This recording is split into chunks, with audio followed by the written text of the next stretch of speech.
Hello everybody, and welcome back to Ace Attorney. Hello Maidenless, hello.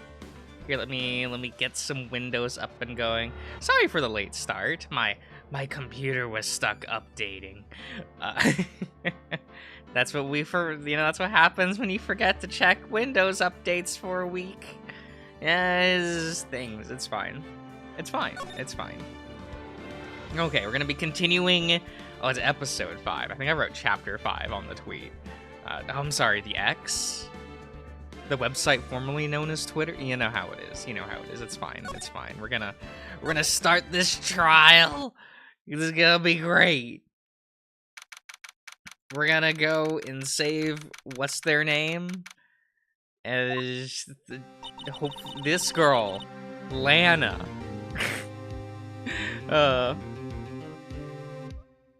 Somehow just came out. Oh, did it? That's fine.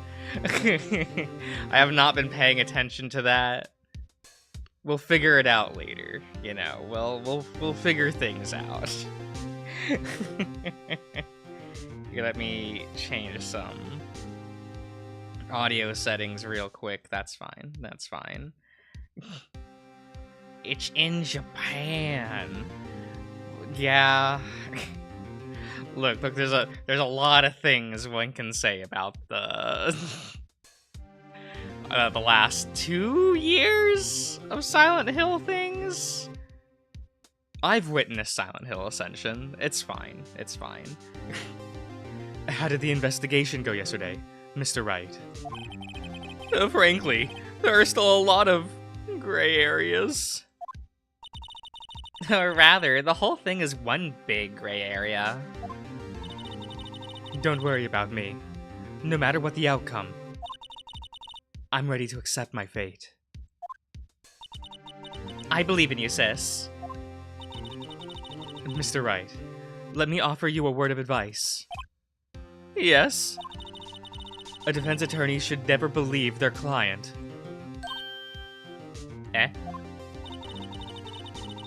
The defendant is called to trial because they are suspected of wrongdoing. Never forget that. Miss Sky, you remind me a lot of Mia. But there is one decision. Wait.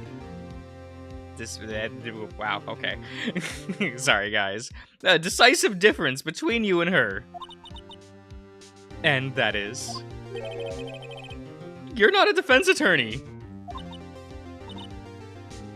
I believe it's almost time for the trial. Good luck, Mr. Wright.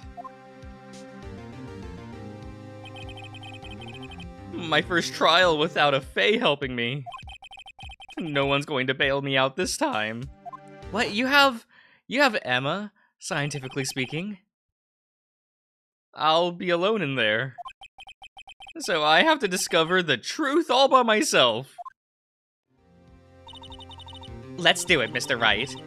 I'll be with you the whole way. Yeah, okay.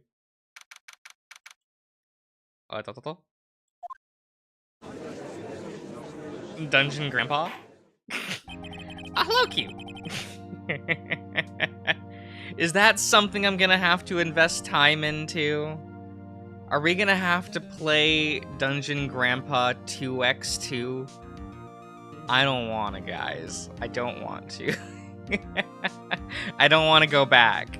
I don't want to go back to the Danganronpa mines. This is not 2014 anymore. A court is now in session for the trial of Miss Lana Sky. The defense is ready, Your Honor. The prosecution has been ready for a while, Your Honor. Edgeworth. It's been 2 months, but I haven't been in a courtroom since his trial. I hope the personal feelings will not be a part of the proceedings today, Mr. Wright. I will choose the path I think is right, regardless of what those around me might say. The judgment to be made there is in our hands, not those of anyone else. Very well, Mr. Edgeworth. Your opening statement, please. Chief Prosecutor Lana Skye has committed an unpardonable crime. Not only this, but she was rash enough to commit it in the prosecutor's office lot. Wow, he's much more forceful in person. I suddenly feel like confessing to everything. However, she will now pay for her rashness with her life. You're gonna shoot her on the spot? That'd be pretty fun. Just pulls out a gun. There was a witness to her crime. A professional witness. Then call your first witness, Mr. Edgeworth. The prosecution calls its first witness, Miss Angel Starr, to the stand. The cough-up queen. Oh my god, this character design, I still can't. Haven't I seen you somewhere? You ordered the caviar lunch, right? Caviar? I've never eaten caviar before. The judge is really wolfing it down. And for you, I have the... What is this word? Fiesta bowl. Thanks. Will the witness state her name and profession? And for you, sir, did you order the fingerprint lunchbox? It is too early for lunch. Your name and profession, please. Well, Your Honor, how does it taste? So this is why everyone raves about caviar. It's so tasty it hurts. I always thought caviar would taste like pickled... What is this word? Tapioca. That's what that is. No, wait, tapioca? Yeah. Caviar is okay. I've never had caviar. I don't... things. I have a very limited palate, guys. I eat lots of burgers. The most plainest burgers you've ever seen. I had pasta today. And sometimes I have, like, rice dishes. And that's it. Oh, I guess salads, too. We'll get side salads. You know, we don't want to be too unhealthy. What the heck does pickled tapioca taste like? Name, profession, now. Me? The name is Angel Starr. Don't go forgetting it. I find myself running Lunchland these days. Is that what you wanted me to say, Mr. Edgeworth? Very well. Witness, please describe the incident to us. The prosecution will wait.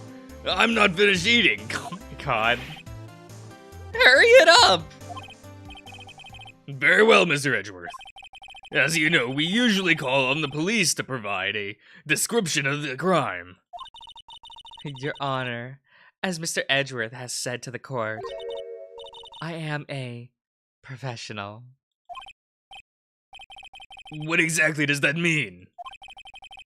Until 2 years ago, Miss Angel Starr was a police investigator with the police. She was a first-rate homicide detective. What? Miss Starr was a detective? Okay. I know you are! Cough up! Cough up Queen Angel Starr, Your Honor. Long time no see. Very well. You may continue with the description, Miss Starr. Just who is this lady? If I might have the court's attention over here. The parking lot at the prosecutor's office is divided into 2 blocks. A block is for the prosecutor's office personnel. B block is for visitors and clients. A chain divider separates the 2 blocks. I suppose that's to keep visitors from taking up prosecutor spaces. Yes. The crime took place by a car in the back of A block. The killer stabbed the victim with a knife. A knife? And went to drive the body out.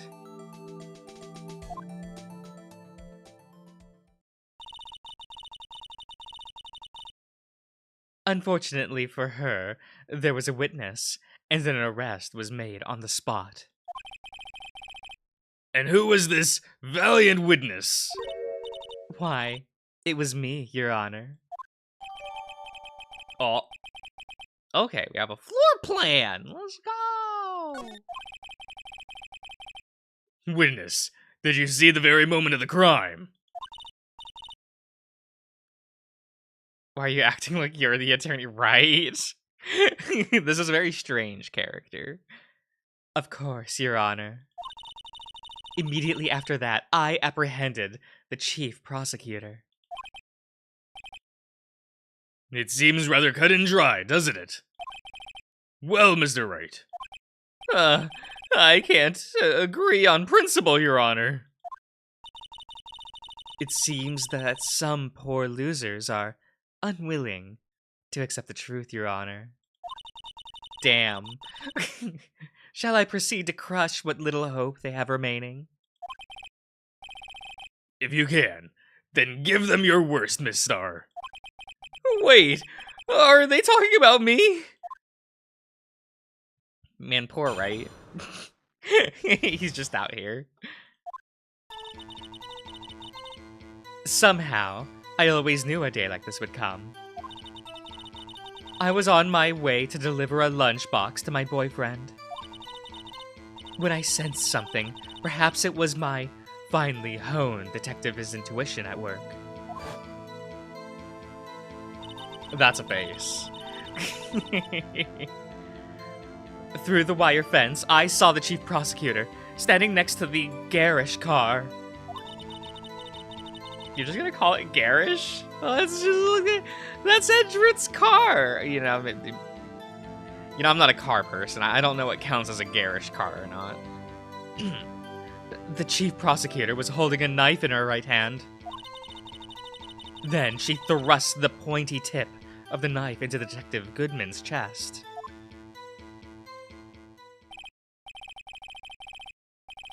Bringing a lunchbox to your boyfriend. How touching. As you can see, there is no room for doubt. The key point of your testimony seems to be nothing other than the point of the knife, which you saw being stabbed into Detective Goodman. So, how does it feel to be so utterly crushed? I'm still thinking about that. It's merely a flesh wound, Mr. Wright. Very well, Mr. Wright. You may cross-examine the witness. Thrust of the tip? Yeah, but choice words, some might say.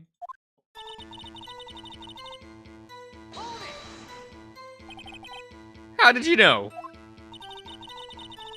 I respect the prosecutor's basic abhorrence of crime. Yet their methods are ugly and twisted. Twisted methods will always lead to tragedy. Okay, sir. The lunch lady's uninformed opinion is duly noted. Given that they are used to erasing inconvenient evidence at their whim. Okay. Killing off a detective like a detective that knew too much is merely an extension of that.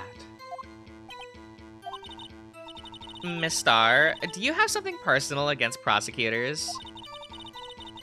I felt that I had found my dream job when I became an investigator.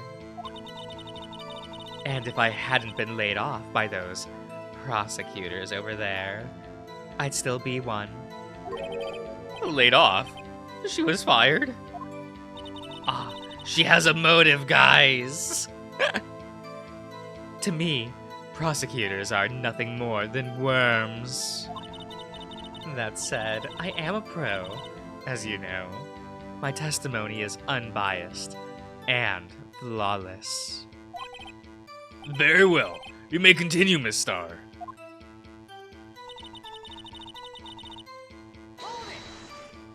Okay. This boyfriend. He's the detective. Not that boyfriend. The security guard. That boyfriend? You have several? Yes, this boyfriend, that boyfriend, and the other boyfriend. Care to join? The yet another boyfriend position is still open for applicants. Okay. I'll stick with the lunges, thanks. Note to self, the judge had to think before replying.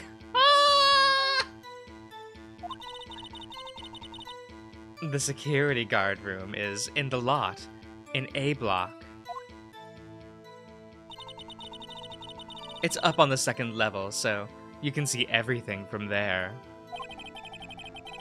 Emma, why are you allowed here? I mean, like, she's just, like... Are attorneys allowed to have, like, an assistant? Like, Maya was allowed. I assume, like, you're allowed to have, like, an assistant. At least in Cartoon Land. So Emma's allowed to be there. Umineko reference? You stop that. You stop that. We're never playing Umineko, guys. It's not gonna happen. It's... I've never interacted with Umineko. We're not doing it. I have to hear about it too much of people going, but Josh is a good you gotta do it. No, I don't care. It's fine. It's fine. Hello, Shin. Shinne? More. That's fine. That would be the room with the security sign. Incidentally, did you bring your lunch boxes by the car? Since I'm a visitor now, I parked in B block. So, she was in B block when she witnessed the crime.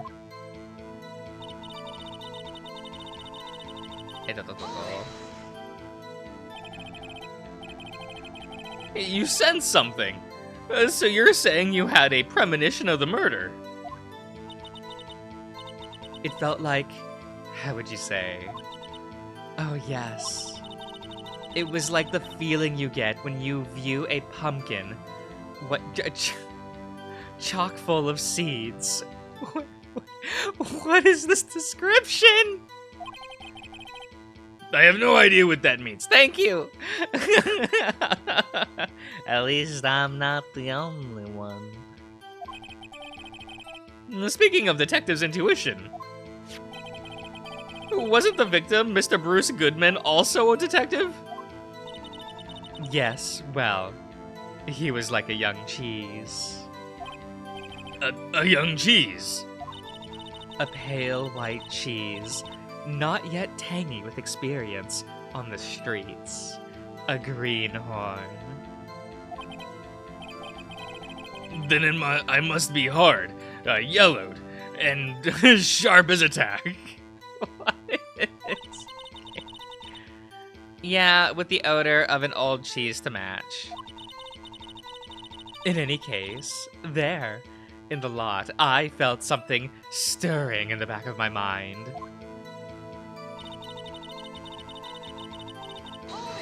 Okay. By garish car, you mean? Mr. Edgeworth's car, yes. Mr. Edgeworth's? Incidentally, the knife with which the victim was stabbed was also Mr. Edgeworth's. Wasn't it? Indeed it was.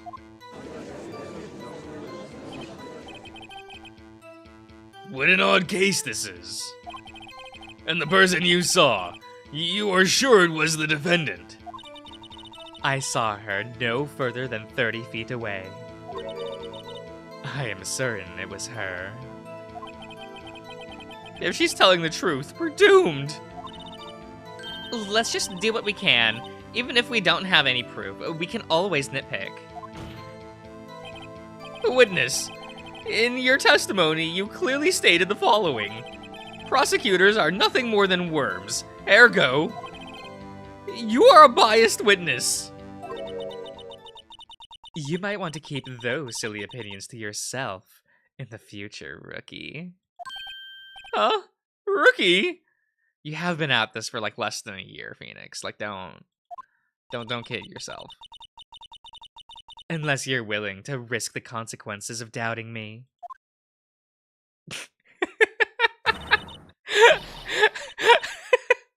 I don't get tired of the hair flip.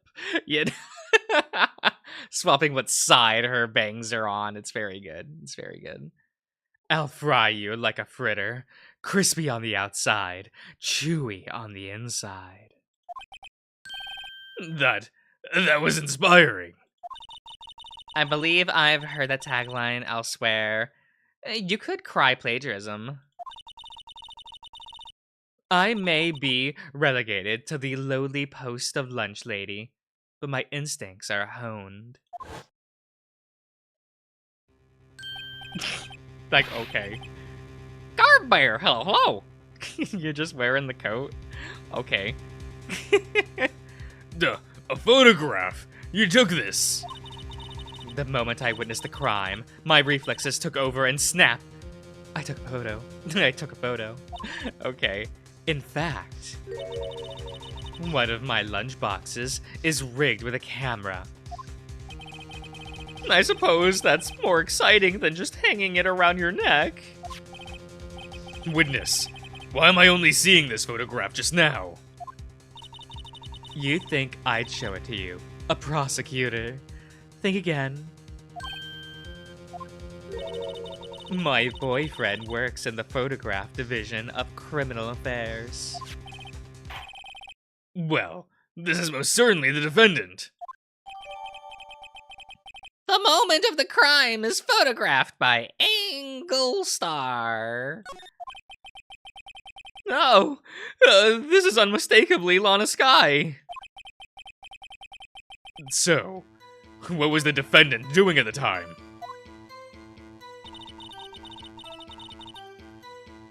Well, just stabbing someone, apparently. Tell me more about this knife that the suspect was carrying. Well, I'd say the blade was about 4 inches long. Is that right, Mr. Edgeworth? It is your knife, after all. Yes, that's about right.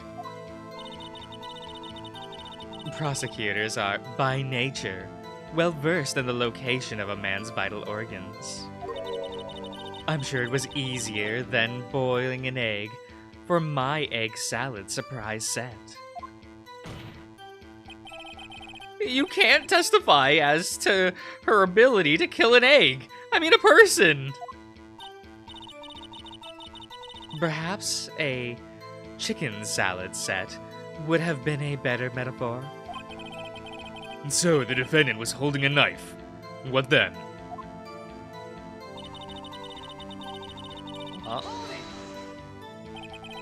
Tell the court why you didn't try to stop this crime. You did see her raise the knife to strike, no?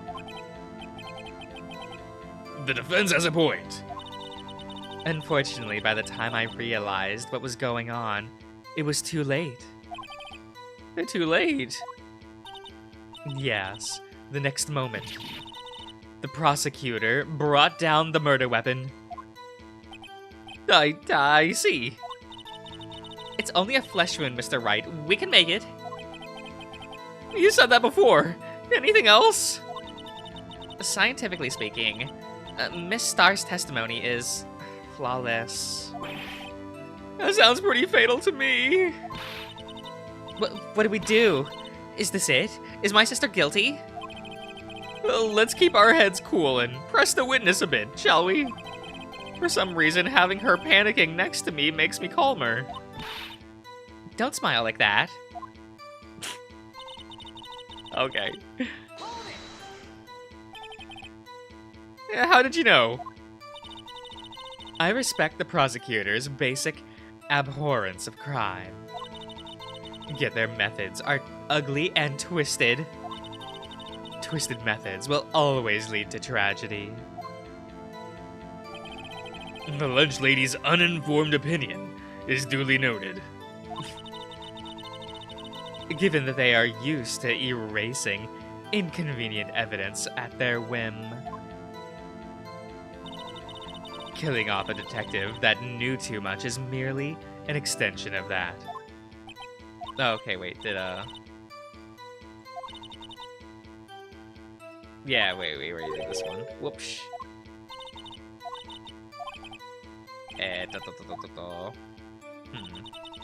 Okay, so it's already repeated, yeah. How is she doing that with the hat? Look.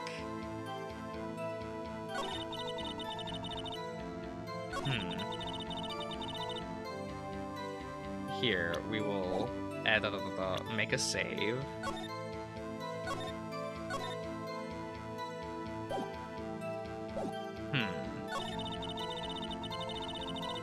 Let's see here. Oh, hello, Shiv.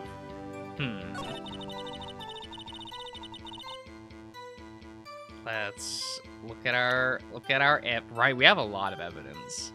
Okay. Last call made by your sister at the murder. What was this? Found in the trunk. Oh, what is this one? Oh, this was not a 3D model.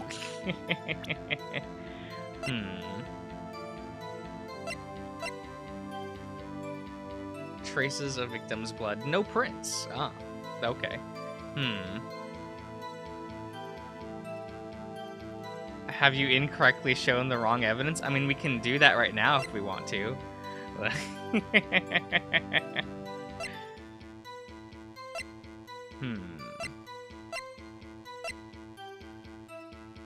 Let's see here. Her right hand. It was the right hand, right? Let's see here. Long hair has its own physics laws. Damn. Okay. I want it to be the badger.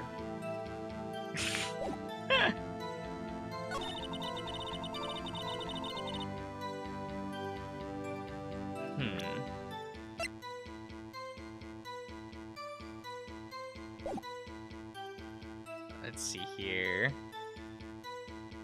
What in the world is that badger? You don't love the badger? Look at it! It's great! I would have a cardboard standee of this. It'd be a great conversation starter, you know, just leave it in the kitchen, you know.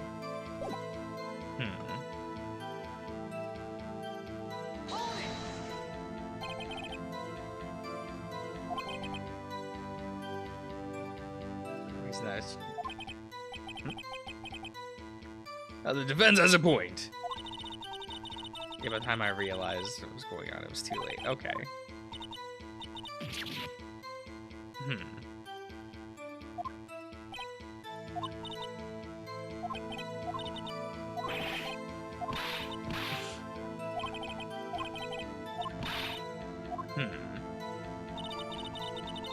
Oh wait, which one was the one with the red text? Which one was the one with the Umineko text on it?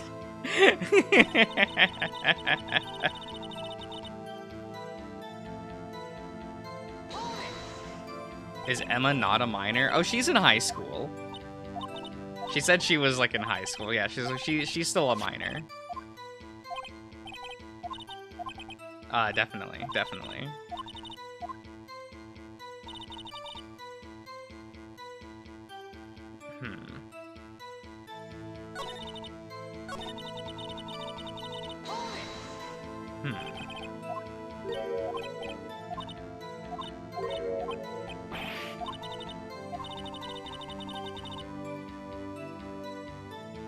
Guard is in the A block. Over there, it's up on the second floor, so you can see everything from there.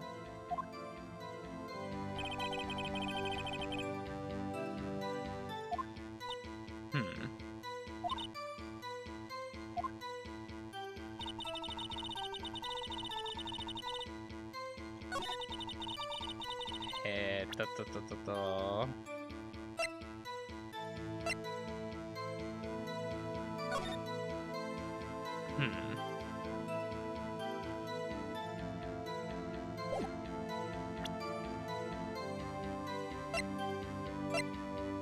I assume the red text wants me to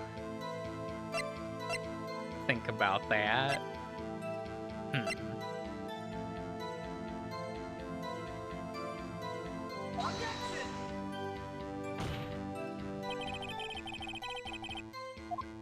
Okay.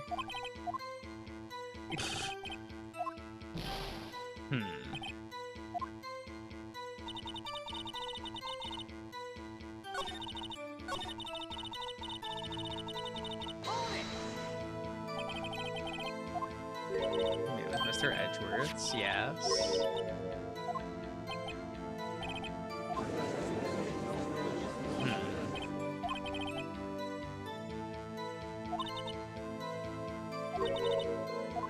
Certain it was her. Okay.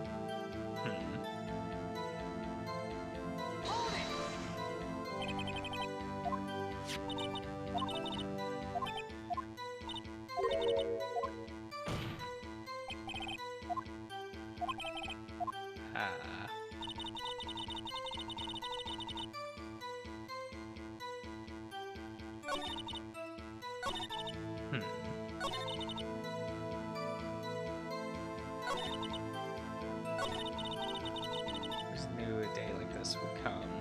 No.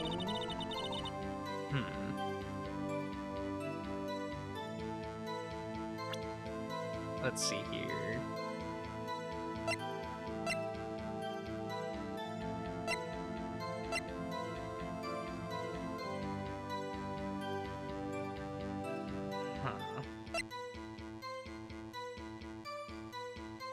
The start of the wait. Moment of the crime as photographed.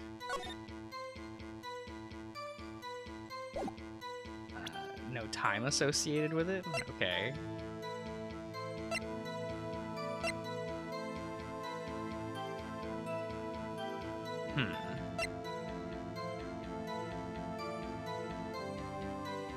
From one knife wound, okay.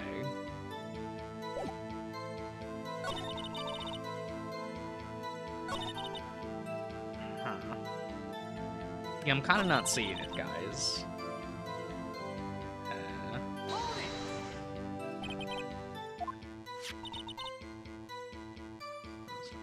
No.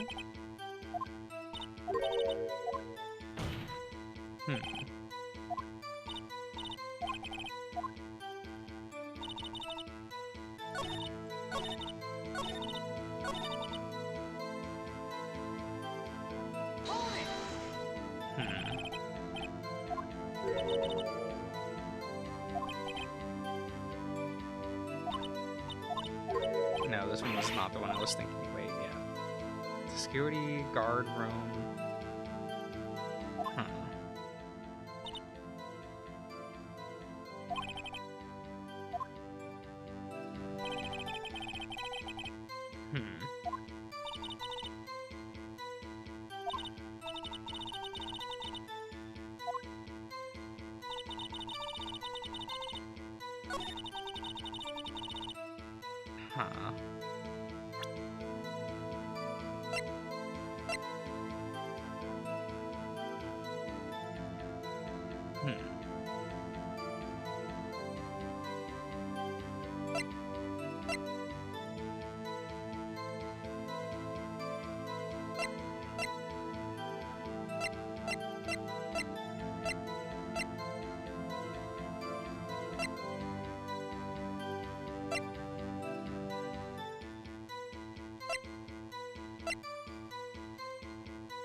Okay, is that the one I'm supposed to be doing? Like, I don't see anything in my evidence that, like, matters with that.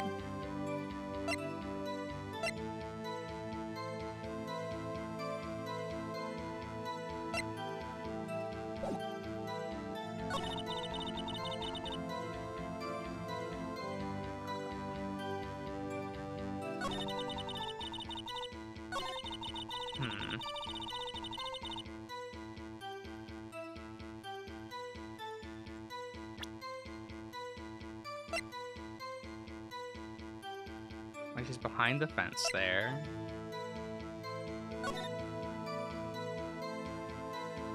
Huh. Oh, we can slide it? Oh, okay.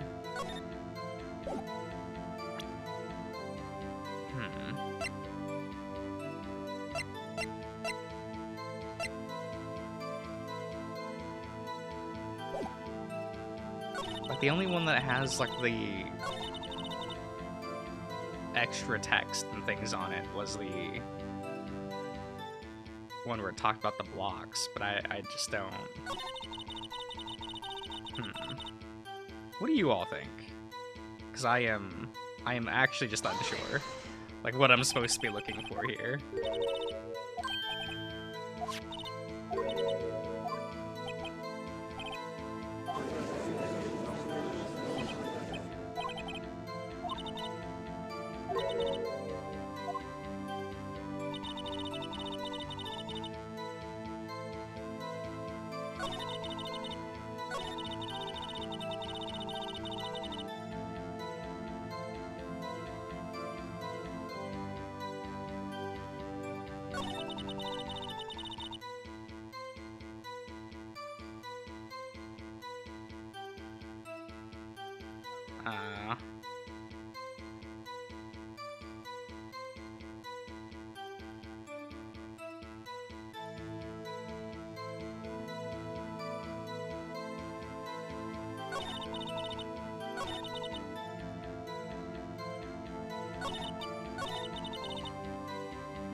I don't have anything that, like, cares about that, do I?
Is this the one I'm supposed to be doing?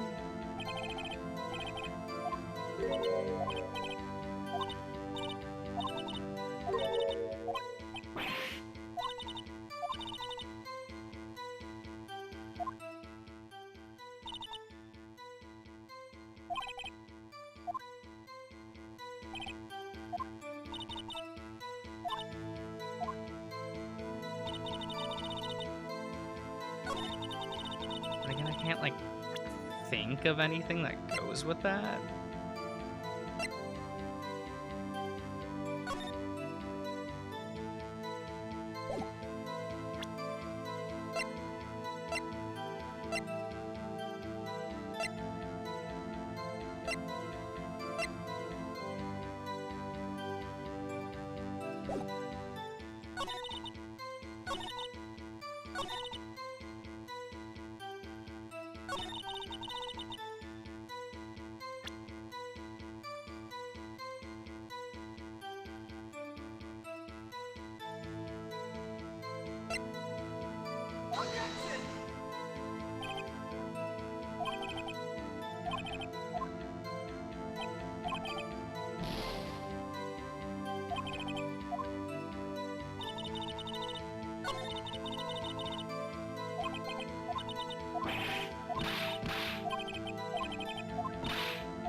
Do you need a hint? I mean, I asked for one, but, like, yeah.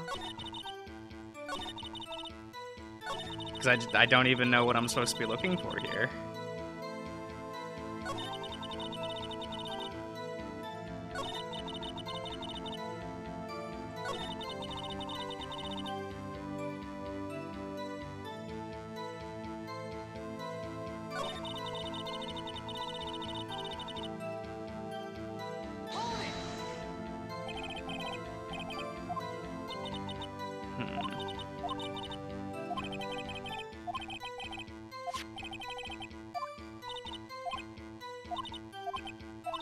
Because I'm just not really, like, seeing it. Is about what Angel described as the moment of the murder.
Alright, that's not a thing in our evidence. Right.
Okay.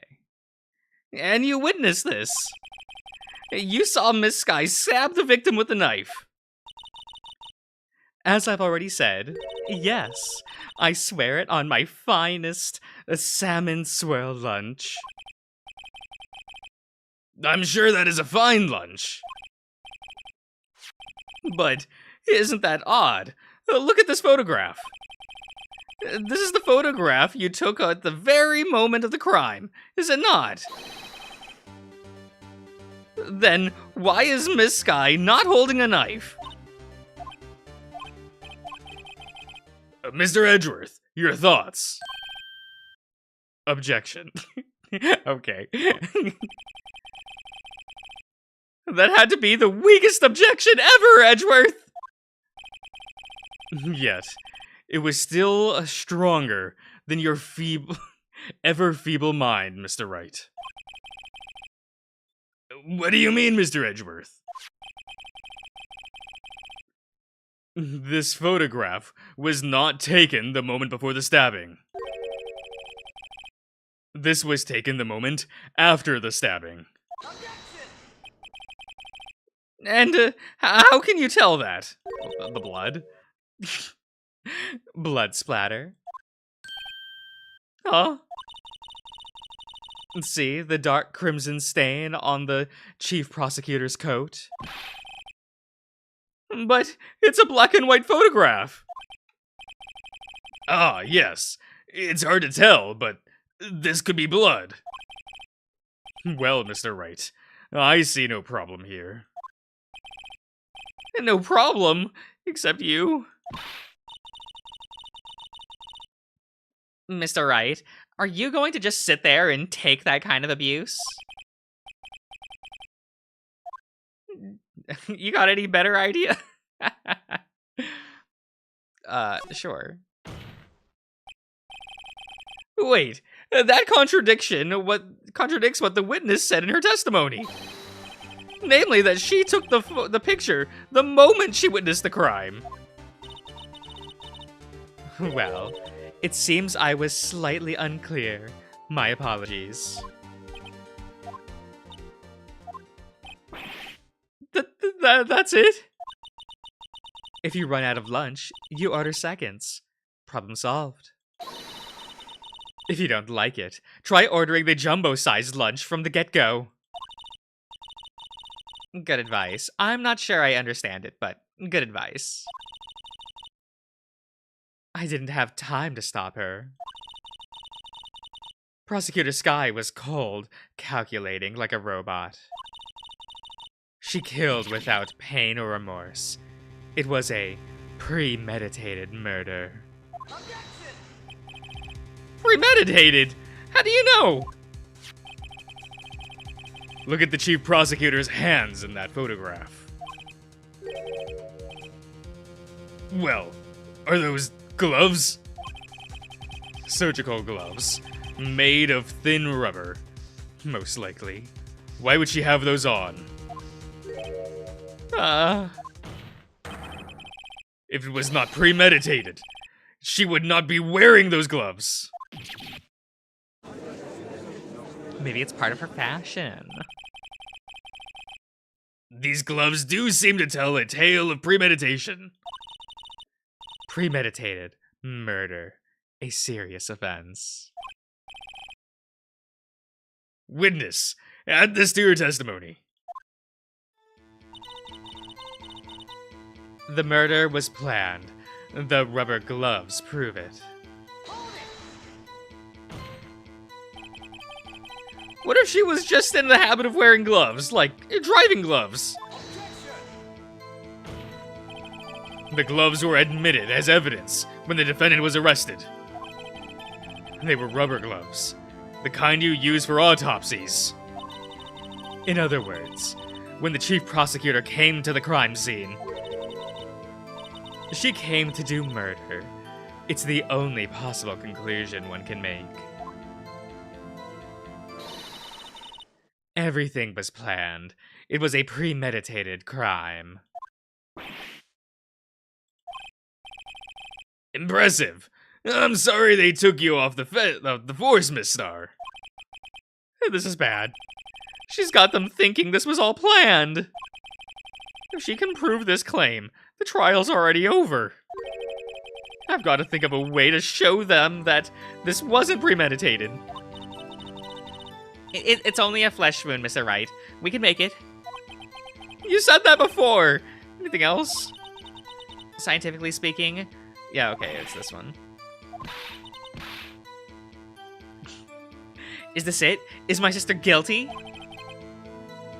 Let's just keep our heads cool and press the witness a bit. For some reason, okay.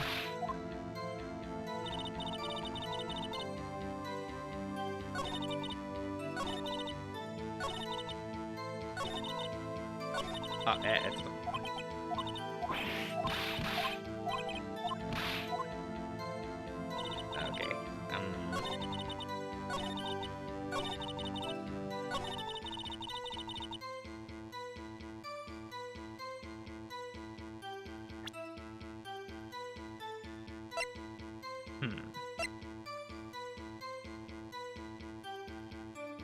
Usually none. Okay.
Need something to prove that it was not planned.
how does any of this...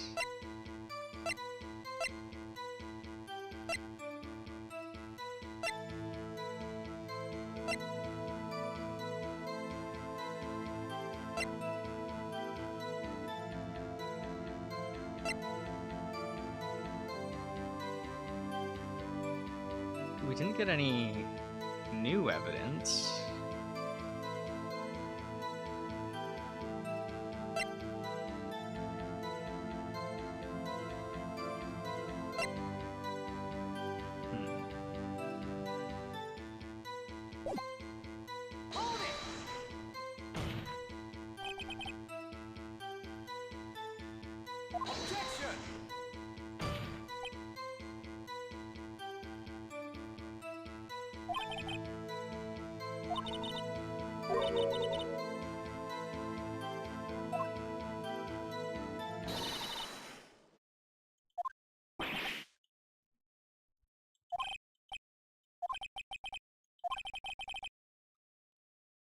Oh, this was all planned.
Okay, but we'll just reload.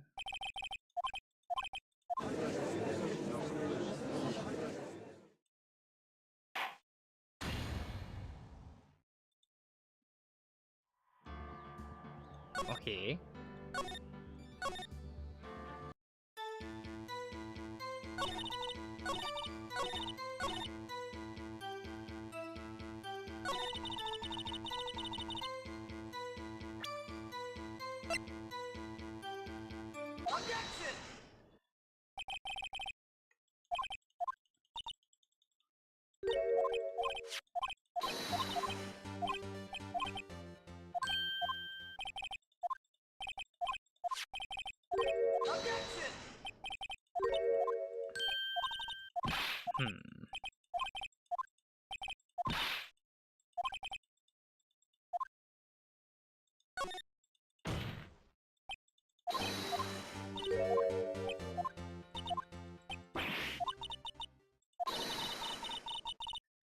Tired of this theme.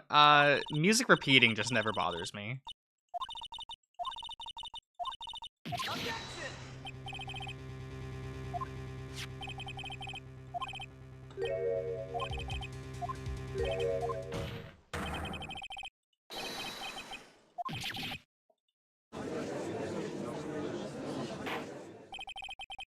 I feel like performing the same song for an hour, for over an hour, as a teenager, maybe just go like, to repeating music.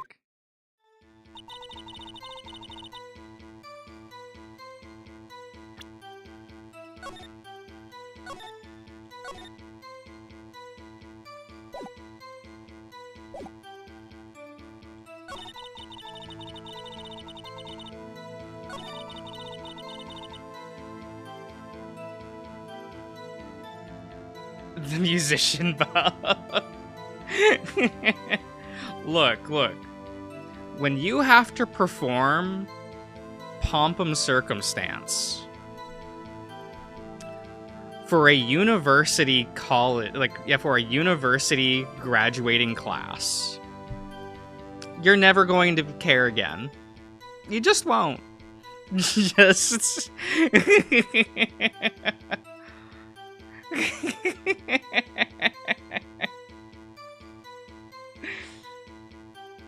You're just gonna stop caring, go like, yeah, whatever. Repeated music. 'Cause...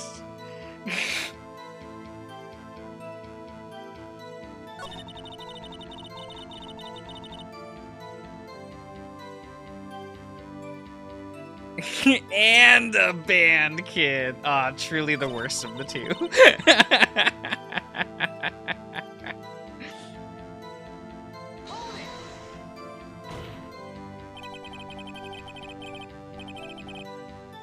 Have I ever planned a murder?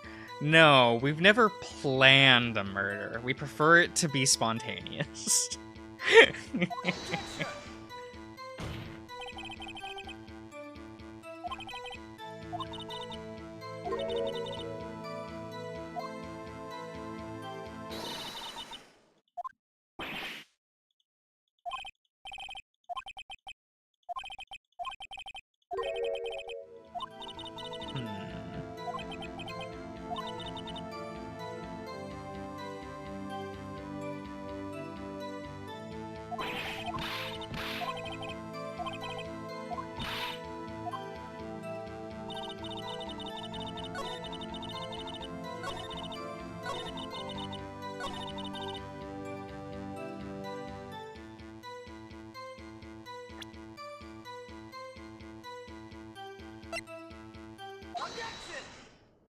Oh, I thought I clicked this one already. Okay. That's my bad.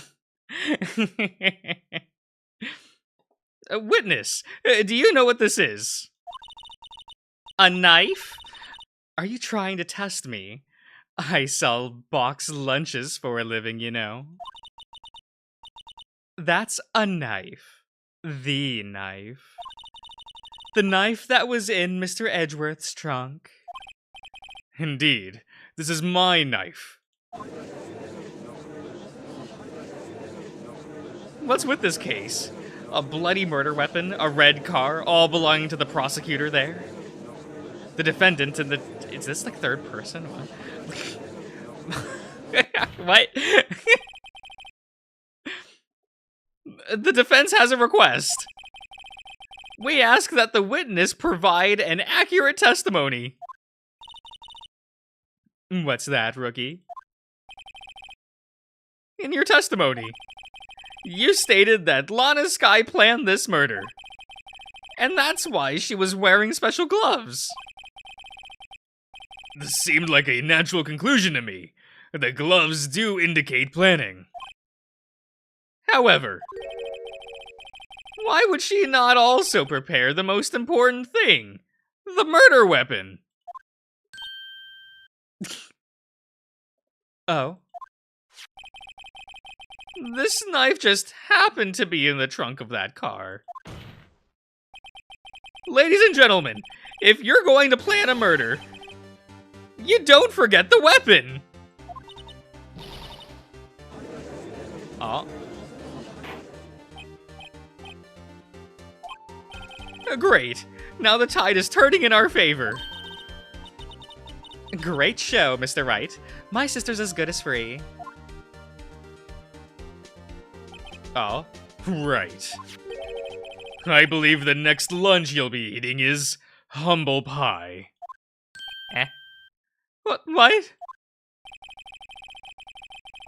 I hope you weren't deluding yourself into thinking that the tide had turned. Not over such a trifle detail. But this shoots a hole in the whole premeditated theory. Bah. The prosecutor could care less if it was premeditated or not. The only one who seems to care is the lunch lady over there. The defendant, Lana Skye, murdered a detective with a knife. That is the only thing the prosecution need prove. Nothing else. Very good, Mr. Prosecutor. I suppose you think you're clever now. But you know as well as I do that she planned on killing him. It was planned. If it wasn't, why would she have been wearing... I believe I'd like to hear the testimony again. Witness, please tell us only what you saw, not what you thought. How dare you? My powers of deduction are not to be underestimated. Really now? Okay, revised testimony? Lana Skye intended to murder Detective Goodman. That's why she called the victim all the way to the prosecutor's office. I'm sure the chief prosecutor had a grudge against the victim. Nothing else could drive the human machine to plunge the knife, in again and again.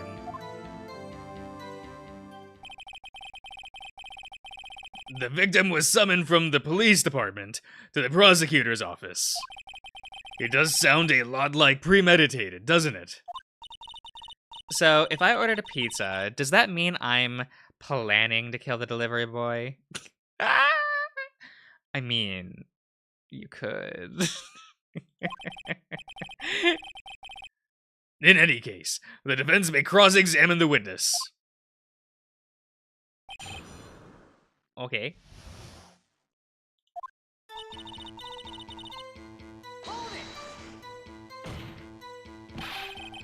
You said that, but you haven't told us how you knew. That's what I'm about to tell you, rookie. Okay, girl. I believe what she just said was a mere prelude to the story she is about to tell. Try not to interrupt her again. Rookie. Never interrupt a storyteller. It's like pulling a bun out of the oven half-baked. Something's half-baked here, all right, but it's you! Okay. Try not to confuse the defense, witness. They're not very quick on their feet. Now, why did you believe the suspect had intentions to murder the victim? Her actions speak for herself.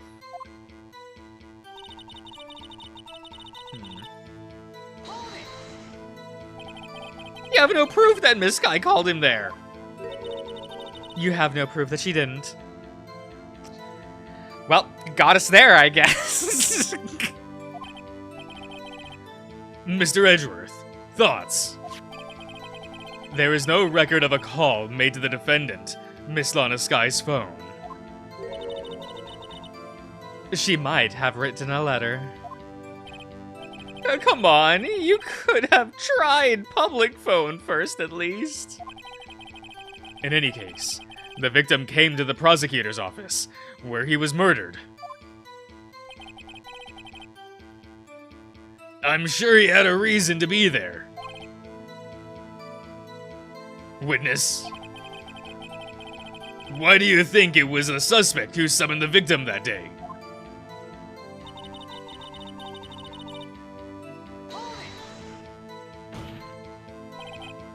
What kind of grudge? Well, I wouldn't know that. Of course you don't, because she didn't have a grudge. Rookie. I have a lunchbox here. Now, what's inside?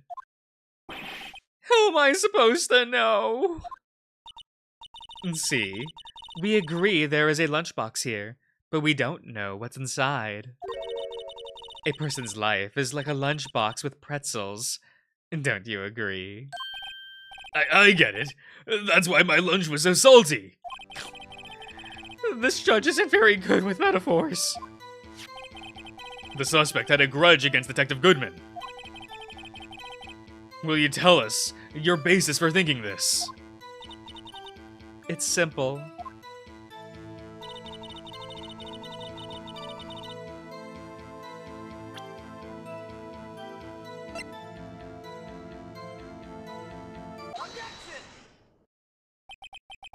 You say she stabbed him again and again. But you couldn't have witnessed that. Are you testing me? Then I'll test you. With my moss surprise.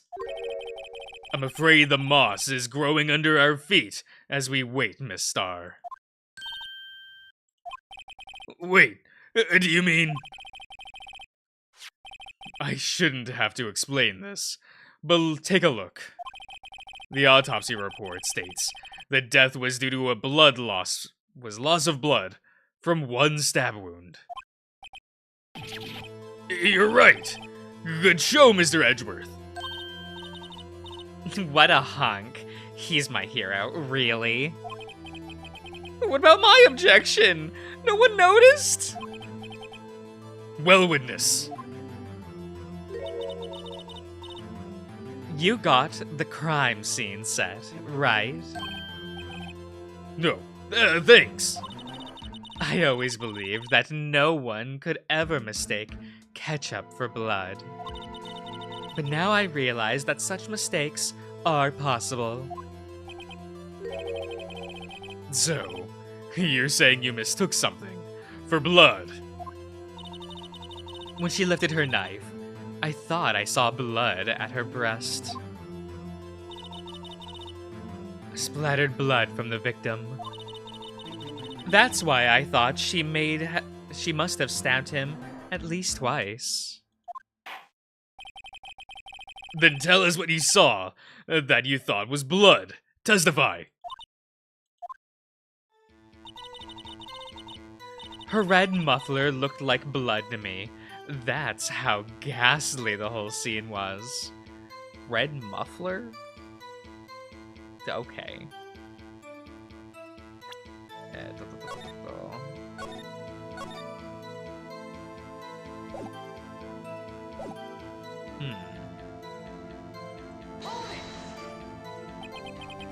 Her red muffler! Yes, like a scarf. The chief prosecutor always wears one around her neck. So she could be easily hanged at the moment's notice, I suppose. She's right. Miss Sky was wearing a red scarf, wasn't she? But wait, isn't it odd that you mistook that for splattered blood? Well, people often mistake my beard for a bib. Okay. A judge with a bib. That's why this place feels so much like kindergarten sometimes. Actually, I do think I saw some traces of blood on her chest. However, the autopsy report is clear on this matter. There is only one knife wound. Apparently, Miss Star isn't entirely sure of her own testimony. Mr. Wright, this is our chance. A chance for what, I wonder? Miss Star has turned out to be as short-tempered as she looks when we met her. Challenging her ability as a detective really set her off. The short wick burns out the fastest. It's a scientific fact. I wonder, would it depend on the size of the candle? I mean, add more wax and even a really short wick will burn longer. Obviously, more scientific testing is required.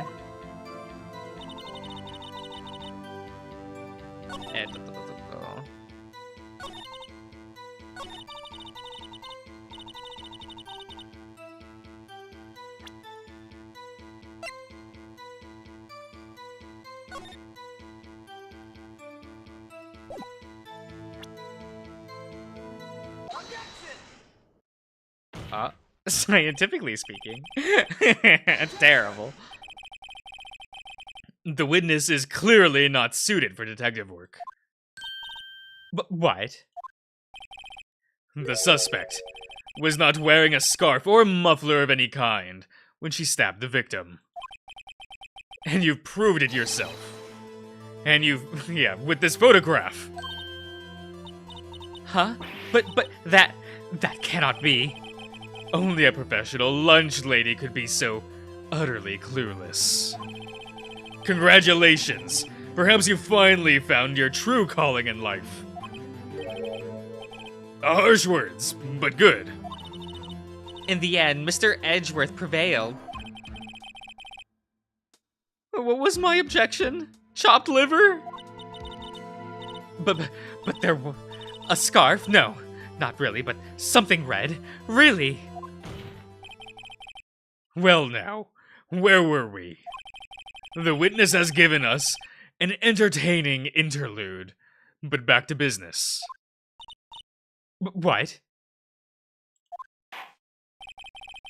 Very well. Witness, continue your testimony. You saw the crime and apprehended the suspect. Tell us about that. Very well. I do remember some things accurately, at least. Ultimately, we couldn't shake the most important part of her testimony. The most important part? The part where your sister stabs the victim. The next testimony might be just be the moment of truth. Oh, apprehending the suspect. Okay. After the murder, the suspect attempted to run behind a partition off to the side. I quickly caught her, explained her rights to her, and arrested her on the spot. Yes, when I arrested her, she mentioned the muffler. That's what had me confused in my earlier testimony. Hello, Otto. The chief prosecutor made to escape, but against Angel Star, resistance is futile.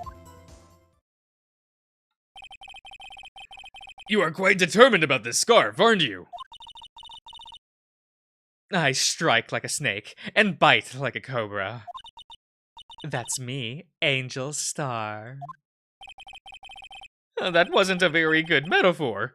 First of all, a cobra is a kind of snake. Don't bother me with details unless you want to get bitten. No thanks. Note to self, Mr. Wright is weak against poisonous snake bites. Scientifically speaking. The chief prosecutor tried to resist, but her efforts were in vain. She knocked my head aside, kicking over an oil drum. An oil drum? Hard to imagine. Oh, she's beautiful, but deadly. A predator, this one. A leopard woman. Very well, Mr. Wright. Your cross-examination, if you will. Okay.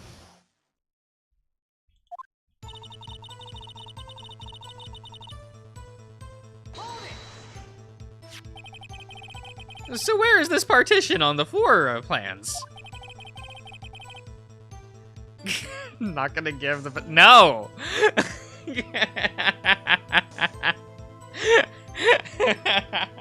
I'm not gonna give you all that. No! I'm sure she meant the wall next to the car. That's right. There was a wall there, about 6 feet high. She was obviously trying to hide herself. Quite a natural thing for a criminal to do. What about a squawk? I denied everyone that as well, Civ. During the Chapter 4 case. I'm not giving out those for free.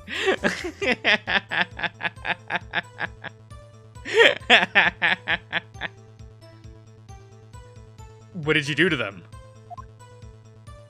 Not a real...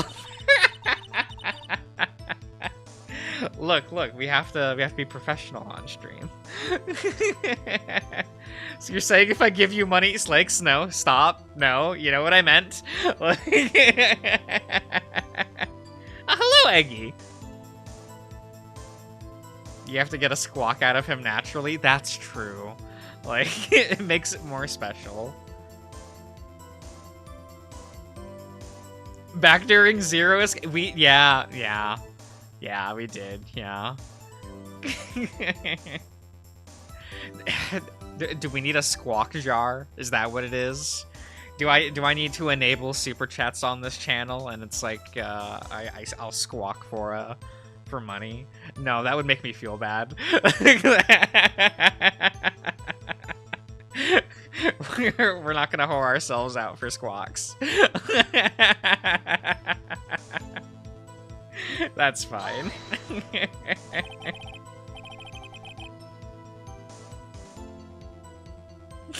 For ooh magic? No. You say quickly. Were you close to the suspect? As I just said, I was only 30 feet away from her the whole time. Maybe I should press her for more details. I'd like to see this on the floor plans, just to be safe. The lunch lady car was... She was a visitor. Thus... She was a visitor. Thus, she was parked in B block. So, you witnessed the murder from here? That would be about 30 feet from the car, yes. Is that correct, Miss Star? Yes, that's right. But there was a chain link fence in front of you. I went over it, of course. Okay, sure. Sure, girl. Amazing! The cough-up queen lunch lady athlete, indeed! It would have taken her a little time to climb over the fence. So she couldn't have gotten to my sister that fast. Yeah, the fence was about 9 feet high. Is that 9 feet? I feel like it's taller than that. That's fine, we just won't think about it. So, how did Miss Sky not get away?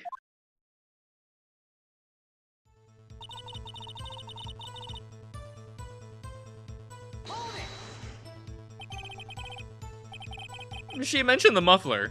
What exactly did she say? If I remember exactly, I would have told you in my testimony. Cheeky. Anyway, all I heard her say was the word muffler. Just the one word. So, what you heard wasn't the suspect talking to you, but to someone else. Yes, the chief prosecutor was talking on her phone. Her phone? She can't mean... By phone, do you mean... this cell phone, discovered at this crime scene? Yes, ultimately. Ultimately? My memory. It's like a salmon, heading upstream, you see. No, the court doesn't see, Miss Star. The chief prosecutor first attempted to use the phone hanging on the wall. On the wall? Oh, that's right. Near that car, there was an emergency phone on the wall. Apparently it was out of order. So she used her cell phone.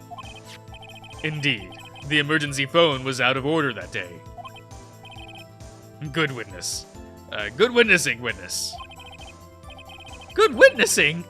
What even happened to good testifying? You should, of course, add this to your testimony. The things I do to please the rookie defense attorney. Was heard over... Okay.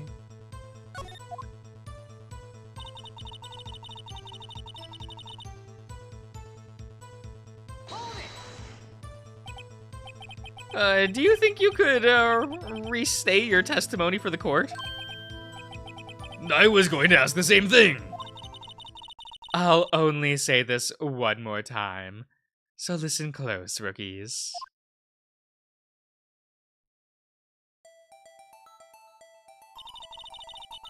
The chief prosecutor stabbed the victim and ran behind the partition.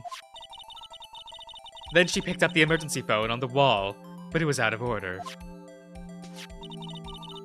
So she pulled her own cell phone out of her pocket.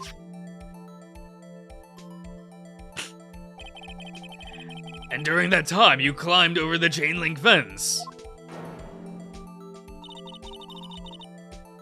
Then, when I boldly grabbed her arm, the prosecutor hung up her phone. And you saw her doing this. What is it, Mr. Wright?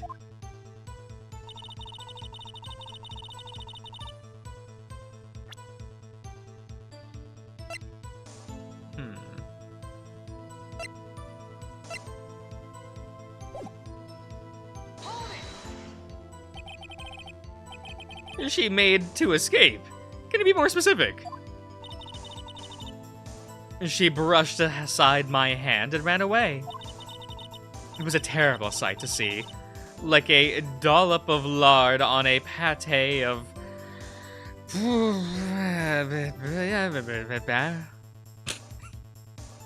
Yeah.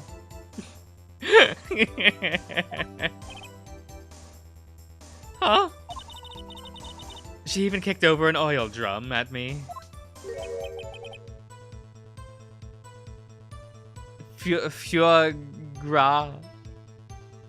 Look, Eggy, it's fine. It's fine. We don't need it. An oil drum? There was an oil drum lying on its side at the scene of the crime.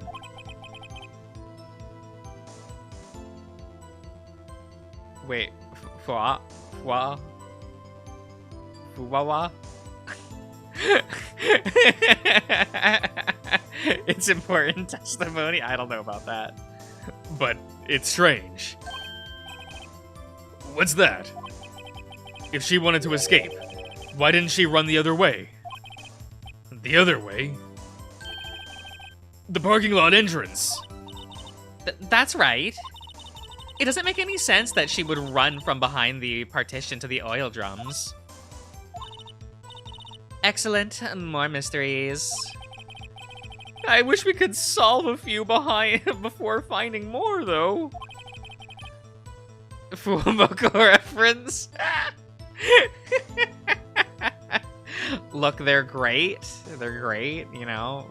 I hope what is it? Is it Bao Bao? Is that their thing? Like, is that the closest we're gonna get? So Miss Sky tried to run. I'm sorry my sister is so suspicious, Mr. Wright. Not as sorry as I am. But she didn't do it. You have to believe me.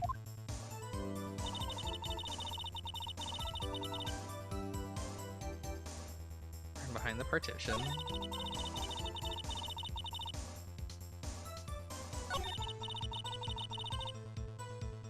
Okay.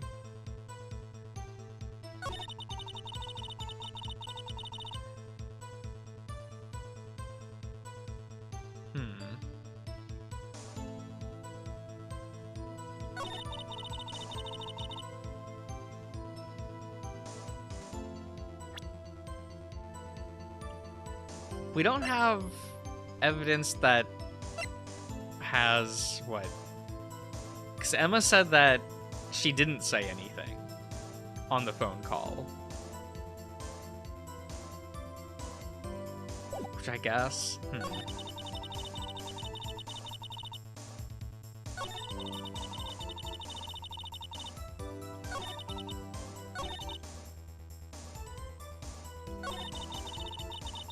And it does line up, but...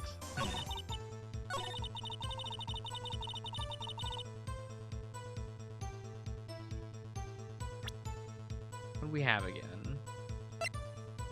The word muffler was overheard during a call made at 2 M. Yeah, no, it was... That's not true?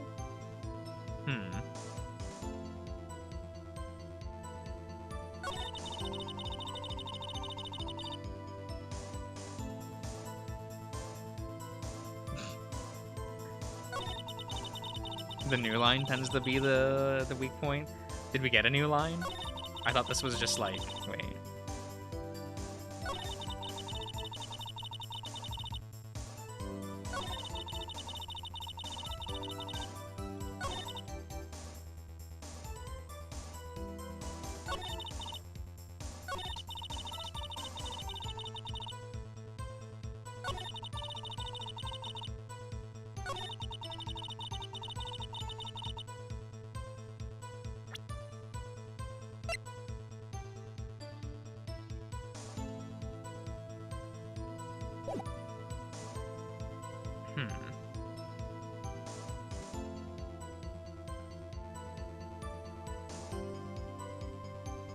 That's a technicality, I think.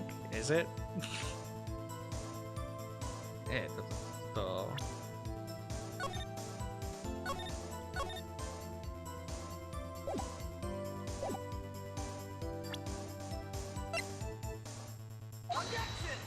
Yeah, no, okay.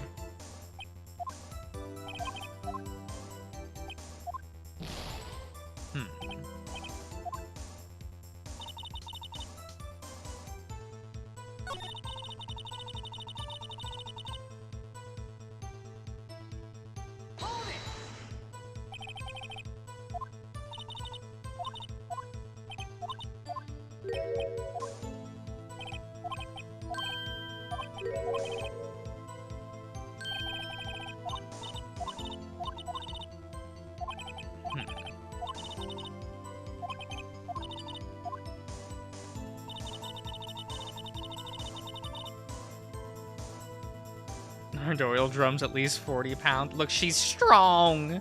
Okay? She's strong.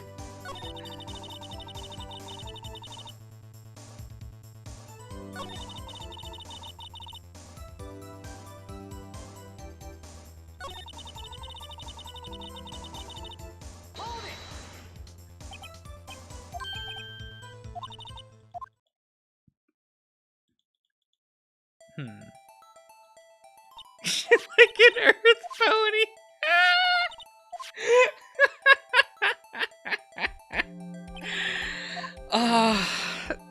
Look, it'll just never not be funny to me.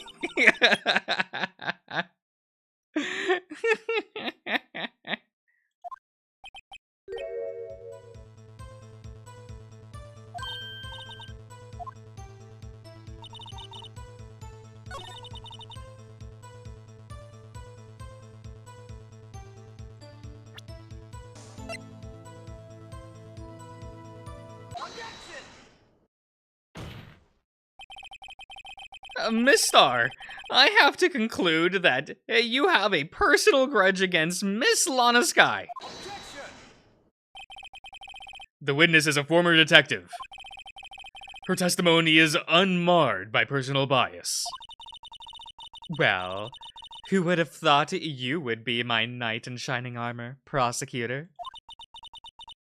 You who, together with the chief prosecutor, kicked me out 2 years ago. Miss Star? This is a fatal contradiction with your testimony. How do you explain this? Huh? I don't know what you're talking about. Mess with me, and I'll make you cough it all up. Ahem. Let's see, let's look at the floor plans. You said you witnessed the crime from this point. However, if that's true, you couldn't possibly have seen Miss Sky making that phone call. I believe you see what I'm getting at. The emergency phone on the back side of this partition. If indeed you were in B block, you couldn't have seen it.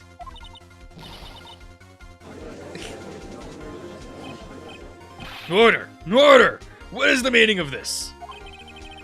It's simple, Your Honor. She's not coughing up lunch. She's coughing up lies.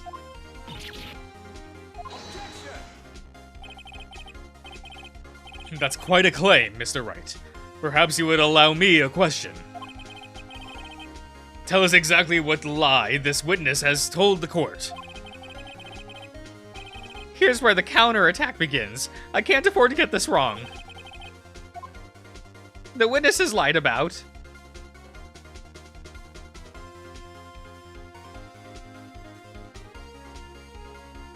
where she saw it, is what I'm guessing. Miss Sky tried to use the emergency phone, but it was out of order. What's significant about this? Nothing. Therefore, this would be pointless for me to lie about it. Is that not it?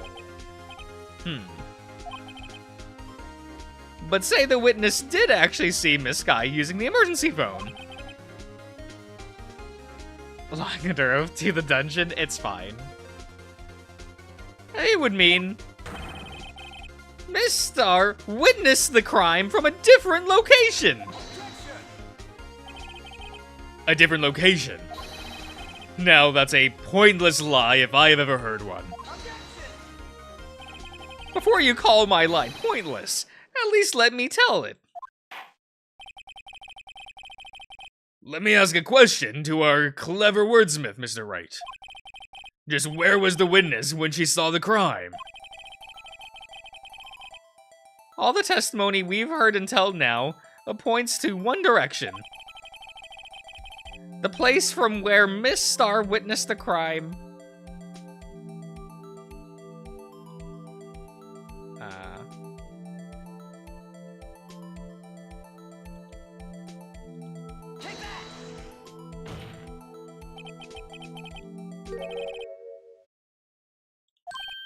The security guard room. Indeed, the security room is the underground parking lot is well positioned. It's built on the second floor, so you can see the entire lot. She would have been able to see the emergency phone from there. But why there? There are many other places where she could have seen the phone. Not in this case, Your Honor.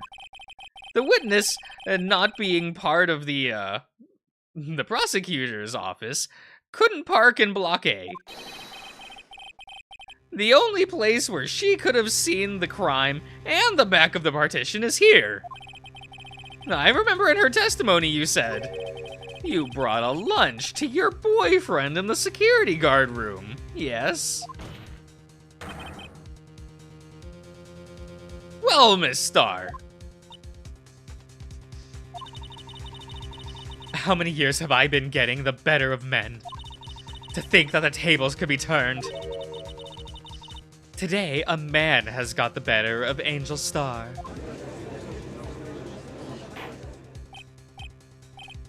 Order! Witness! What have you done? You used to be a detective. You should know better. I'm not turning back. The guilty will be punished.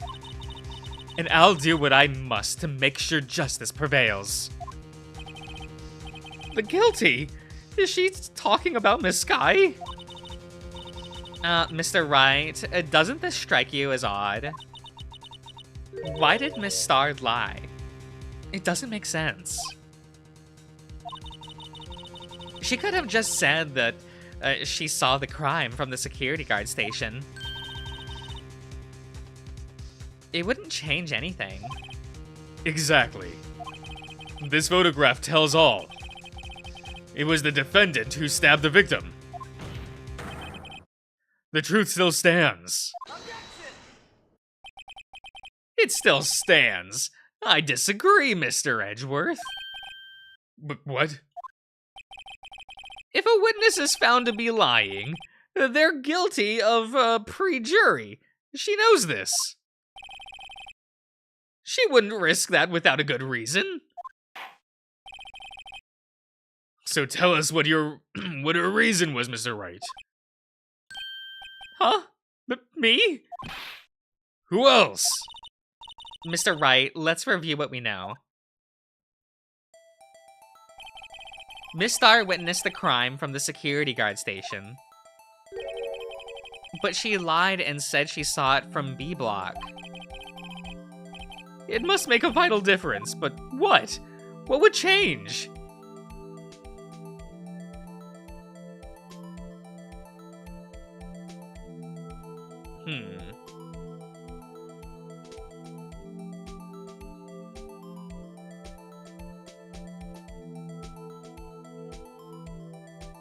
Huh.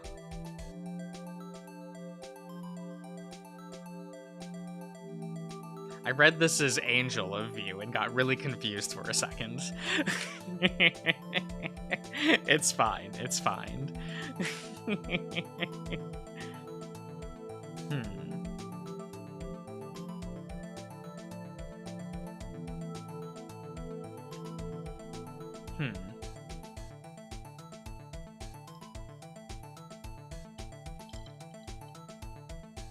You're terrible.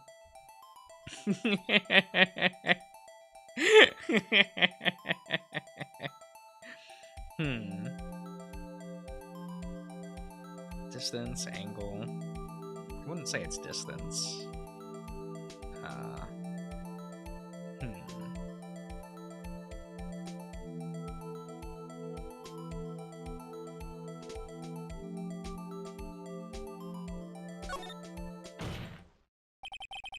Why, the angle at which she saw the crime occur would change. The angle? What do you mean? Well, the security guard station is on the second floor, and, she would have sort of a 3D view of the crime. And this is important, why? Okay.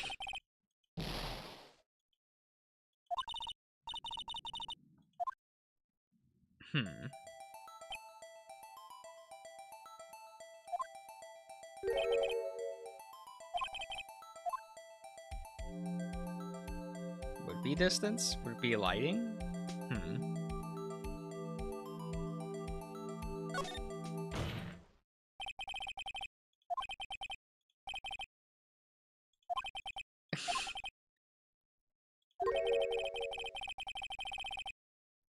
So, she would have seen the crime in, better lighting conditions.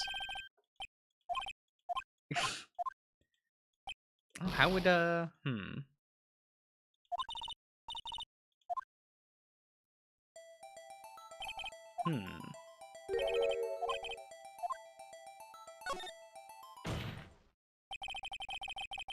It changes the distance between her and the scene of the crime. My condolences, Mr. Wright. But one look at the floor plans, and it's quite clear. The distance between the scene of the crime and the guard station is 30 feet. I don't see how that would change what she could see. What she saw is not in question here. What matters is the time it would take for her to reach the scene of the crime.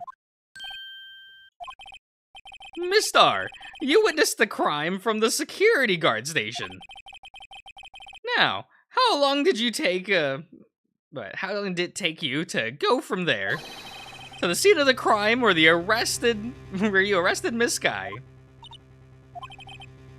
Well, witness? Yes? You ordered the squid wheels, right? The quality of my lunches have gone from low to inedible. I was bringing a PBJ lunch with fresh boysenberry jam to my boyfriend. Boysenberry for your boyfriend? He wasn't in the station, so I waited.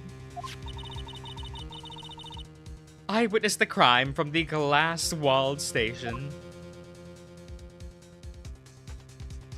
Oh, okay. And before I knew what I was doing, I found myself running toward the scene. But the door was locked. I couldn't open it.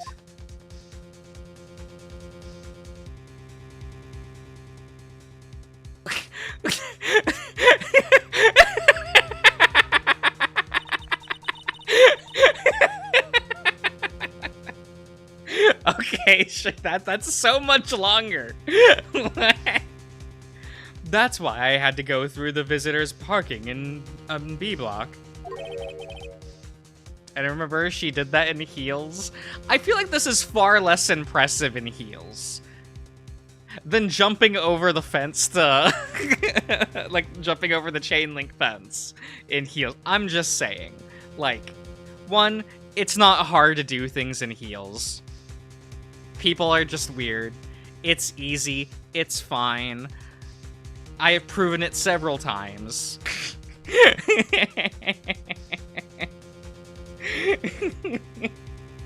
It's just a thing, you know. I remember when some girls were complaining about like walking around in heels, and I was like, "Give me your heels, then." And I sprinted up and down a flight of stairs in those high heels. It's not hard. It's not hard. I remember at prom, some of the girls were complaining like it's hard to dance in heels, and I was like, give me those heels. There are different types of heels. Okay, so I've tried the weird, like, what are they called? Like the I don't know what type of heels those are called, but the type that's on the cover of The Devil Wears Prada. That's the only way I can explain that. And wedge heels. I've tried them both. I've tried a couple different variants. Because of course when I did it, one thing at prom, other girls were like, well, try these, and try these, try these. And, you know, we tested them all. And I did pretty fine with all of them. So it's all good. They're all just bitching about nothing.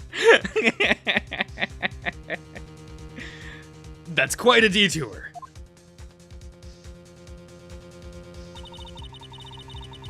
It probably took me at least 5 minutes to get to the scene of the crime. 5 minutes?! They're gone! Stabbed, dead, backflipped out of there by the time you get to the scene.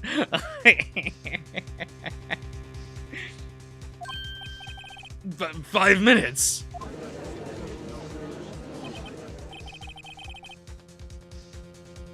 This changes things considerably. But it was that woman over there in the defendant's chair who stabbed him.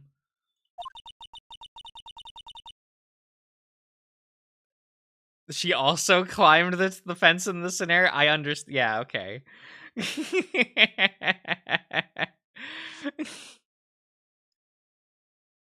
And he chose lighting instead of considering distance? Yeah. Yeah. For red.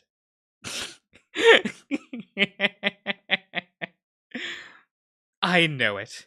I have photographic evidence. I swear it. I swear it on my finest plastic spork. The mood of the crime is very important. It's so important.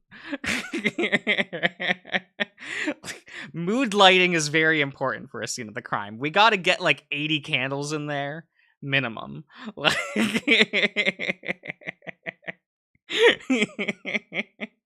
I'll never forget that episode of Riverdale where they just... It was the blackout episode in which they just filled all shelf space in the background with lit candles for the episode. Shit was so funny. Just so many candles in every shot. You have a point. And the spork is a wonderful invention. Would you like another caviar lunch? Absolutely! Oh no. Mr. Wright, you have to do something. Do I have any evidence to stop this? We always make a ruckus. If we can make a ruckus, we make the ruckus. 5 minutes between the witnessing of the murder and the arrest. Think about it. You could make pasta in that amount of time. If you liked it al dente. Okay, sure. Just sure. Why not? Fuck it. I've got lunch boxes that tie pasta into knots, rookie. A 5-minute blank. Isn't that strange?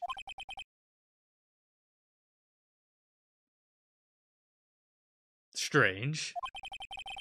If you were a criminal, what would you do with 5 minutes, Your Honor? Well, I guess I'd flee the scene. Hey! Don't get the wrong idea. I didn't kill anyone. But you have the instincts of a killer. You would run. But this time was different. This guy dwaddled at the... Dwaddled? Dwaddled? Dwaddled. Wait. Dawdled? Not dwaddled. Dawdled. Okay. At the scene of the crime. She even had her picture taken. No true criminal would act this way. It's inconceivable. Okay. Well then, it seems we come to the end of the testimony. The witness has a grudge against the defendant, and a blank in her testimony. She waddled away! No. no.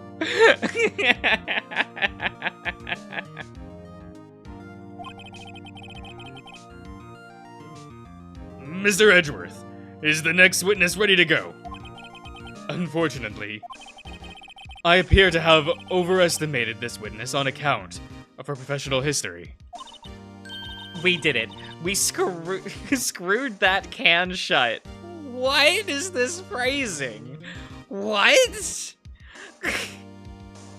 Sure, Mr. Wright. Scientifically speaking. That was too close. I'm afraid that the cough-up queen had been dethroned. And with that, court is adjourned. Eh? Got any grapes? I really had to think about buying that plushie or not. I chose not to, because that's an expense I did not need in my life. Also, I have too many plushies on my couch currently. There's too many. Like, no one can sit on the couch. I have to push all the plushies to the side or onto the floor. There are so many porgs. We can also ignore the Nick Wilde plushies. There's an S on that, plushies. But we don't need to talk about it. And the giraffes. There's a lot of giraffes. I don't like having plushies on my bed. I have them on the couch. For more rubber ducks! Oh, that'd be fun. I should start a rubber duck collection. That, and there's like a weird number of Pokemon plushies on there when, like, I don't think people would paint me as a Pokemon fan, but, you know, there's a lot of birds in Pokemon. So, you know, we have to get those in there. And there are a lot of birds now that I'm looking. Yeah, now I have the Monster Hunter bird. Yeah, I picked that up a couple months ago. And a Wargle. We love Wargle as a Pokemon. No plushies on the bed. Yeah, I don't know. I like flat and like not rolling on top of things. Because that's what would happen if I had plushies on the bed. I would roll on top of them and it would wake me up. You know, because I'd be like stabbed with like their plastic nose or something. So we're not gonna do that. We're not doing that. So they stay over there on the couch. Oh, I do have an otter. Right. I was like, when did I get an otter? Mr. Edgeworth, you ordered the squid wheels, right? And that's the one she tried to foist off on me. You need a bigger plushie is what I'm hearing. Oh no. I do have a bunch of small plushies. Yeah. Yeah, I got a really small Snufkin. Everyone loves Snufkin, right? Yeah. From Moomin. That's what it was, that's the name of that show. I prefer not to take the defense team's leftovers. Anything else to say? I might be able to save you. I have decisive evidence. What was that?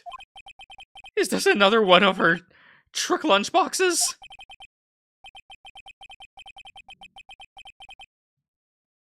A person-sized rubber duck on your... That would be so expensive. That'd be so expensive. What's the biggest commercial rubber duck I can buy? And how expensive is it? Like, the giant Olaf plushie is like $500. And, you know, that's just fabric. How much would, like, a plastic, like a rubber duck be? Like, I would love that. I would love a person-sized rubber duck. But I wouldn't put it in my bed. I think I would put it right next to my front door. That way, when somebody walks in, they are just confronted by this duck. Good conversation starter. My apologies, but we have no further questions to ask of you, Miss Star.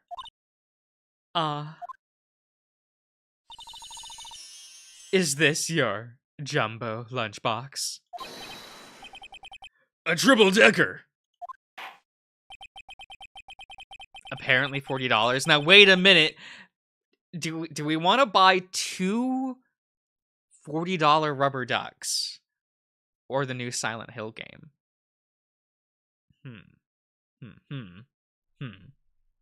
Questioning a lot. I think I might get more hours of enjoyment from two $40 rubber ducks.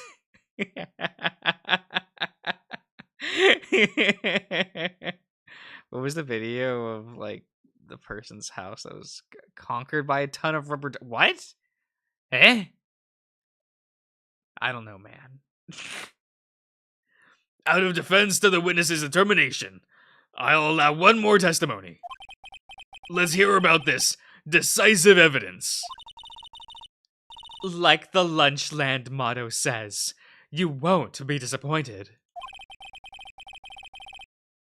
You're being a bad influence? No. This is a good influence. New Silent Hill was written by Uchikoshi, right? Was that their name? You are forced to interact with Umineko. No! I am not gonna do it. I mean, like, I'm interested in the new Silent Hill, but, like, I'm not gonna play Umineko! It's not gonna happen. Okay, wait. How about this? Grizz isn't here to defend himself. But, like, maybe if I'm forced to play Umineko, then Grizz is gonna be forced to play Umineko. I think that's the deal. Because he hasn't played it, right?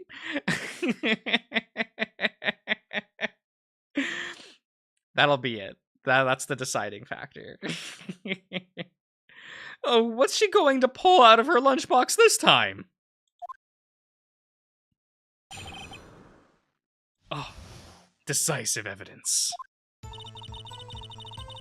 I should have mentioned those 5 minutes when I wasn't looking at the scene of the crime. And now, to the matter of the victim's shoe. Did I not bring this up? What? I wonder if he felt a dark aura. Maybe. He's on vacation right now.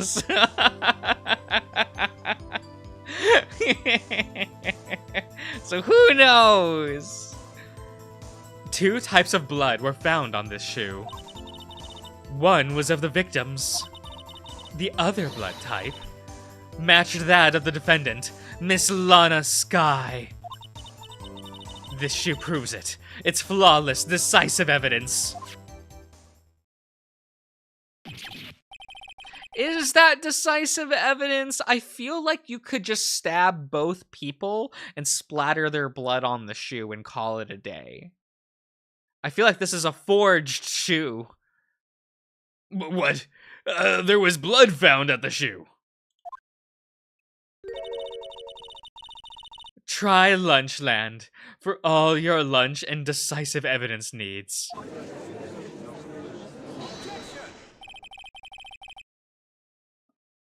Witness, what's the meaning of this? Why is this the first time I've heard of this evidence? Simple, as I've already said. I don't trust you with evidence, Mr. Edgeworth.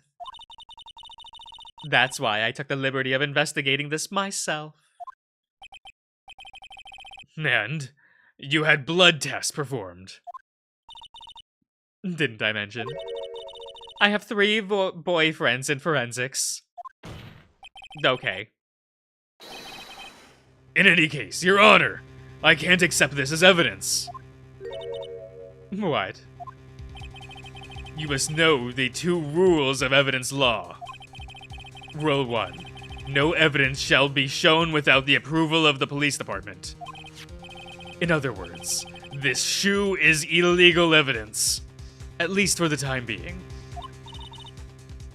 Is that right, Mr. Wright? It seems so.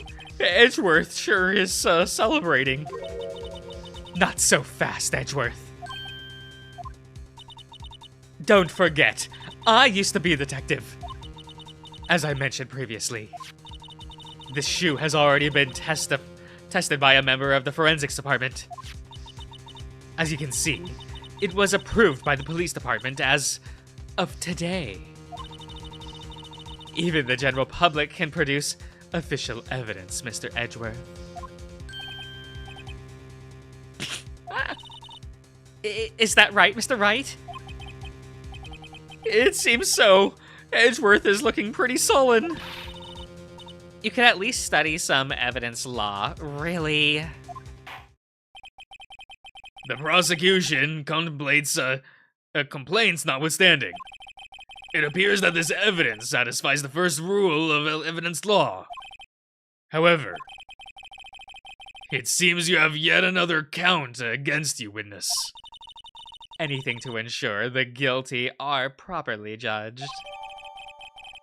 White enamel shoe bears traces of blood from Goodman and Sky.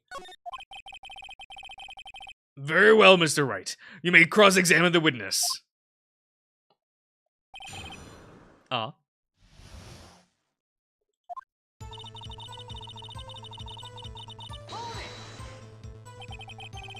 Why did you lie about those 5 minutes? I guess you could say I just wanted people to look at the results. The results? How many times do I have to say this? I saw the chief prosecutor stab the victim before my very own eyes. Compared to that, a 5-minute blank means nothing. Then why didn't you just tell the truth? Don't make me laugh. We're dealing with the most untrustworthy of the vile known as prosecutors. Falsified evidence, arranged testimonies, erasing and manipulating evidence. When you fight monsters, you need to use every trick in the book. This when the suspect is admitting she did it. But false testimony is the most despicable crime of all, Miss Star. Let's just get this over with.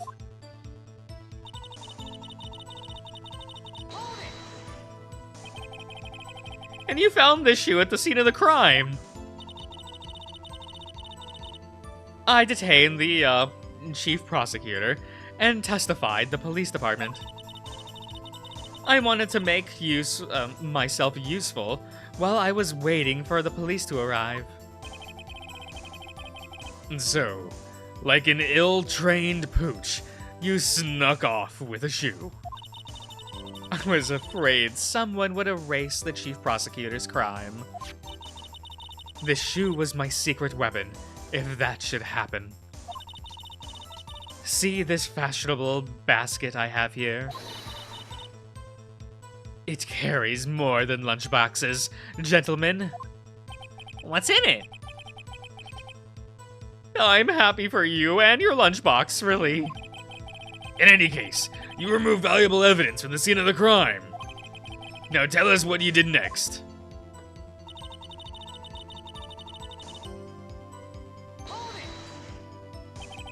So you brought it to the forensics department. If you're going to submit something as evidence in court, you need it approved.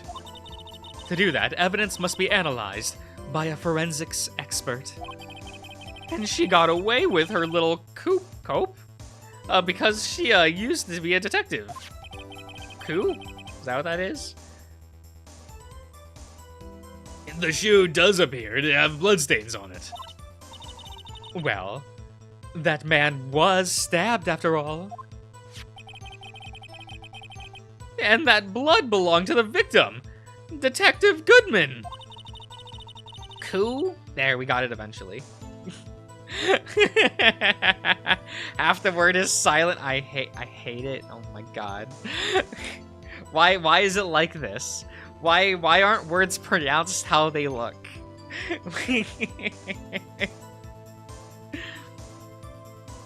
As I said, there were 2 types of blood found on the shoe.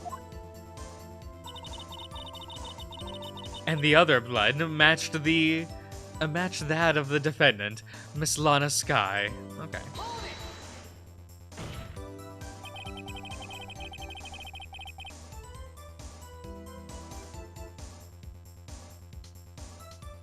What, identify? Wait, what? Look, it's fine. I mean, the first word that came to mind is, conscience.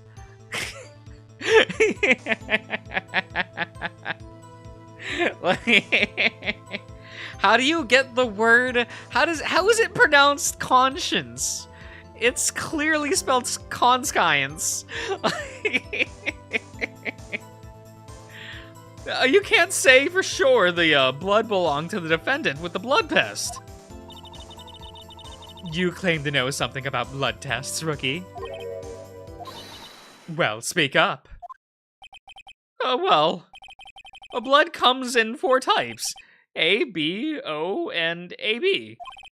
However, you can't tell from a blood test whether a murder was committed in cold blood. That's just a figure of speech, Mr. Wright. Actually, we can determine between millions of types with all blood tests out there, which means that we can more or less narrow a sample of blood down to just one person.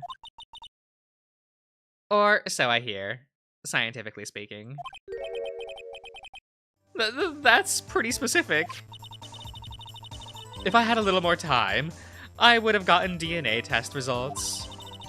But they said there's a very little doubt and it could have been anyone but Miss Lana Skies. So the suspect's blood was found at the scene of the shoe. Not the scene. Found on the victim's shoe. That ties her directly to the death of Detective Goodman. I was afraid he was going to say that.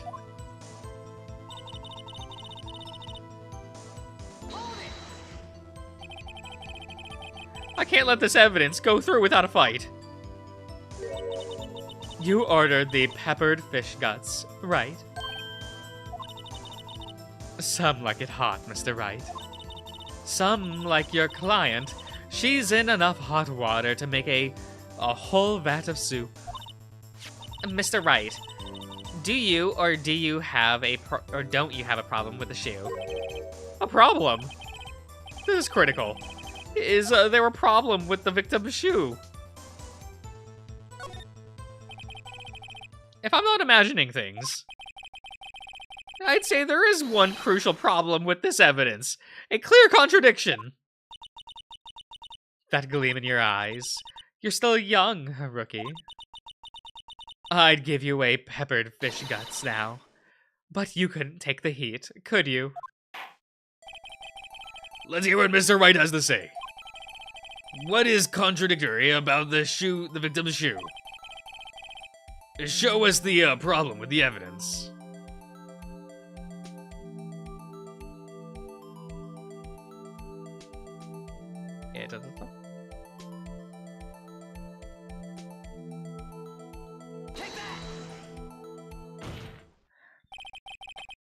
I wonder if you noticed. There's blood on the bottom of this shoe. Don't mess with me, rookie. Or it'll be your blood at the bottom of the shoe. Indeed, there is quite a lot of blood on the bottom of the shoe. It makes sense. The victim was stabbed with a knife. What could possibly be contradictory about blood on the bottom of his shoe?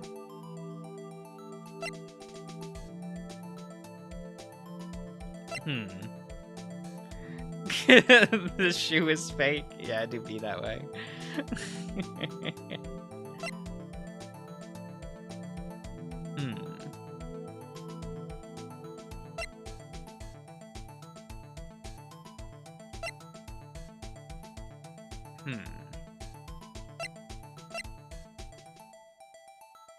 I mean, it was only one stab wound, right? I feel like there wouldn't be a lot of blood.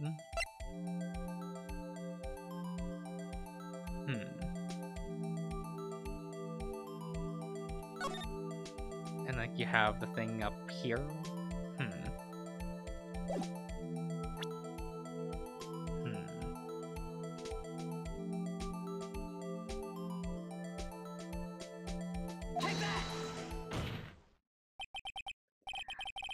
The problem lies in the footprint. The footprint. Note that the bottom of the victim's shoe is covered in blood. Then, isn't it strange? Why weren't any bloody footprints found by the scene of the crime? As you can see here, there were no trace of any of footprints at the scene of the crime. That contradicts your claim about this shoe. This picture only shows part of the floor, so there could have been bloody footprints. Then where are they, Mr. Edgeworth? Because we checked the scene of the crime and found nothing of the sort.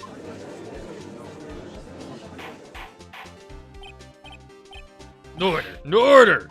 Well, witness. What? Great going, Mr. Wright, but it's true that the lack of a footprint is a contradiction. But then we have to ask why there wasn't a footprint. Oh. That's true. There has to be a reason why there wasn't a footprint. Think, Mr. Wright, think. Hey, I don't know why it's not there. I'm just good at finding contradictions. What? Oh. I see. Now I get it. Get what? Our witness is more devious than I gave her credit for. We were hoodwinked to the very end. But she slipped. There is one vital hint to the truth in her testimony. What are you talking about? Think back to when she told us about apprehending the suspect. The chief prosecutor tried to resist, but her efforts were in vain. She knocked my hand aside, kicked over an oil drum. Oh, she's beautiful, but deadly. A predator, this one. A leopard woman. I thought that was a strange thing for the normally cool-headed chief to do so. No kidding. Now, witness, allow me to ask a very simple question. This oil drum, was it empty? Oh, that, I'm not sure I like your attitude, Mr. Edgeworth. Though apparently, you're not the slowest conveyor belt in the lunchbox factory. Witness, well, was the oil drum empty? The oil drum kicked over by the chief prosecutor was brimming with water. Water? What does that mean? Still don't get it, Mr. Wright. Do you want to know the reason she knocked it over? The real reason? You don't mean... Yes, the suspect knocked over the oil drum for one reason, and one reason alone. To erase the blood stains that would become evidence against her.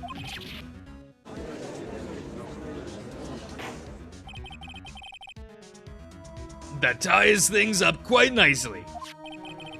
The bloodstains left on the victim's shoe tie her quite clearly to this murder.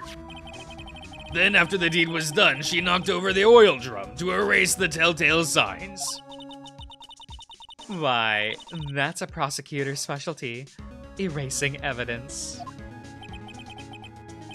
That reminds me, Miss Sky's right hand was hurt. Didn't she say she'd cut herself when she stabbed him? So that's when my sister's blood got on the shoe. Well, I see no reason to prolong this trial. Mr. Wright, do something, please. What can I do? Your sister had confessed to the crime and she tried to conceal it. But... Enough. There is no need to further debate. The verdict, Your Honor. Very well. But Angel Star is on the prosecutor's side. She could have been lying about the water. This court finds the defendant, Miss Lana Sky. Hold, who? Little girl, what did you just say? Huh, me? Did you say that I, Angel Star, was on the prosecutor's side? Well, yeah, you are. You're saying my sister hid evidence by erasing the bloody footprints. Well... I thought you'd had your fill, but here you are demanding a second helping. Another lunchbox. A lunchbox called evidence. But wait, witness! Don't tell me you have something else! The time for deliberation is past. Any further comments, and you will be held in contempt of court. Your threats don't scare the cop-up queen. Look at this. Okay. A photograph. I had it just in case anyone had the gall to suggest that the white shoe didn't belong to the victim. I see no room for error in this evidence. Mr. Wright, wait. Look at the asphalt in this photo. Hey, it's clearly wet.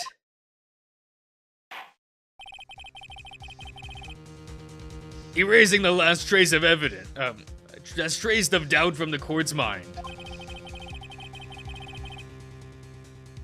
Immediately after the murder, the crime scene was washed with water. I'm sorry, Mr. Wright.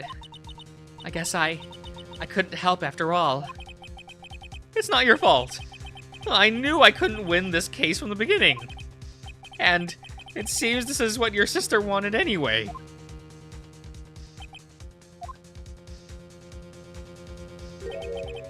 I'm sorry, Mia.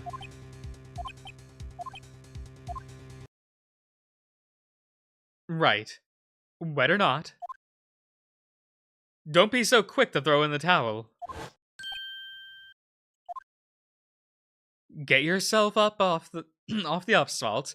Take another good look. Don't give up. Not until the bitter end.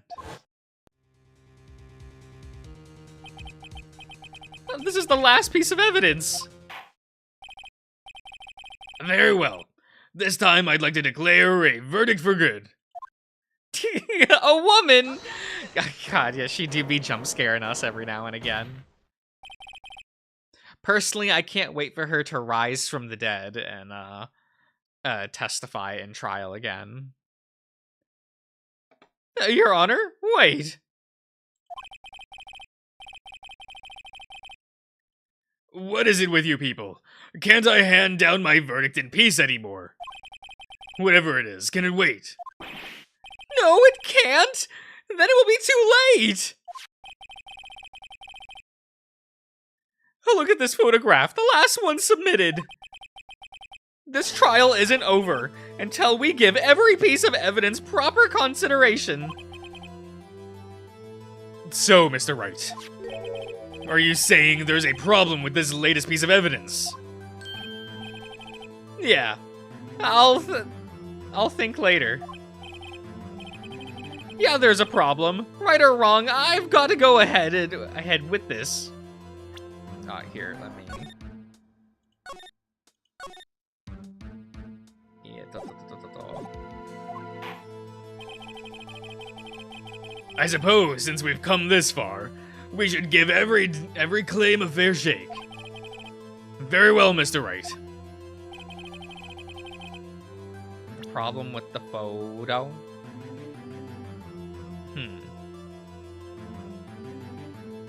stabbed.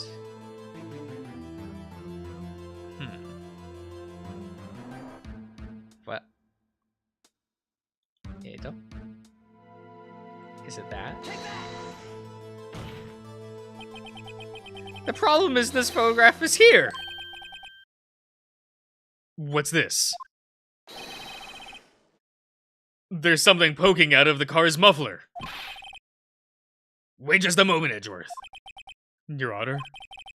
You just said muffler. However, I see no trace of a muffler or a scarf on any kind in this photograph. A muffler is the part of a car or motorcycle, Your Honor. You just think of it as part of the exhaust system, a pipe. I see, and I see. What's the suspicious-looking cloth sticking out of the muffler? So what if there's something sticking out of the muffler? What does that have to do with this case? Nothing. Absolutely nothing. Sorry, Miss Star, but it's not going to be that easy. In fact, you've already told us why this is important to the case. You said as much in your testimony. What? Let's hear what Mr. Wright has on his mind. Tell us what you think this piece of cloth in the muffler is related to this case.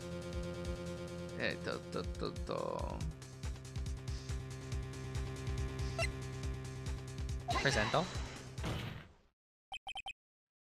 Miss Star, recall your testimony for the court. Yes. When I arrested her, she mentioned the muffler. That's what had me confused in my earlier testimony. Muffler? Could it be that the muffler you heard mentioned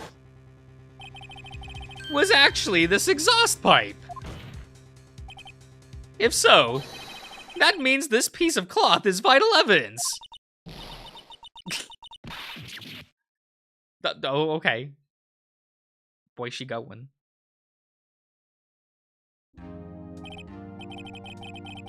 Well, it seems we will have to suspend this proceedings. They were proud of the muffler pun. They're proud of all their puns. What you talking about? Suspend?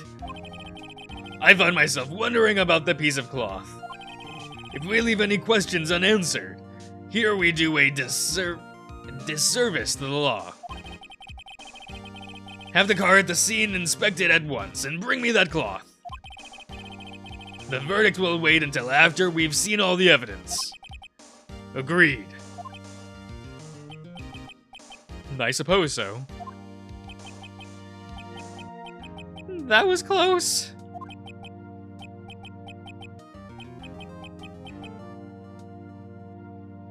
But we made it, at least for now. This court will adjourn for a 30-minute recess. It's lunchtime, after all. Oh, very good. Very good. He's still hungry? Wouldn't you be?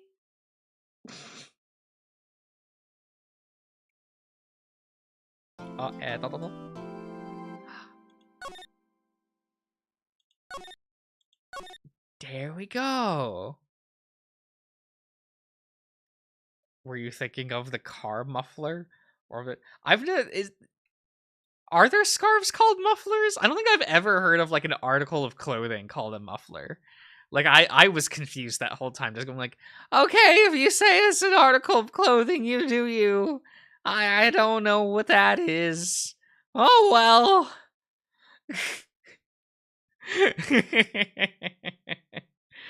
The most like terms for articles of clothing, I just kind of shrug. I don't know what it is.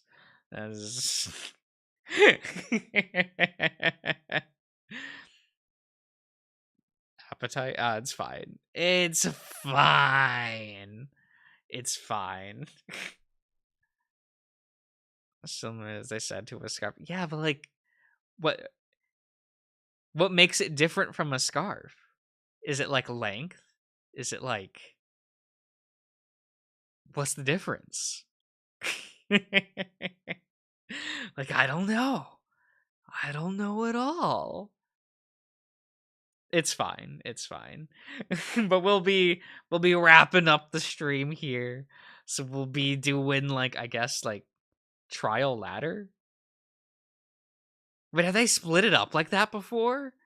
I just realized it says like trial former and trial ladder.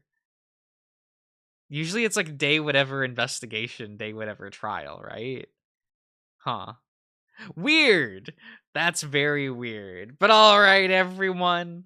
I do hope that you've all enjoyed. But I'll be seeing you guys around. So have a good night, everyone.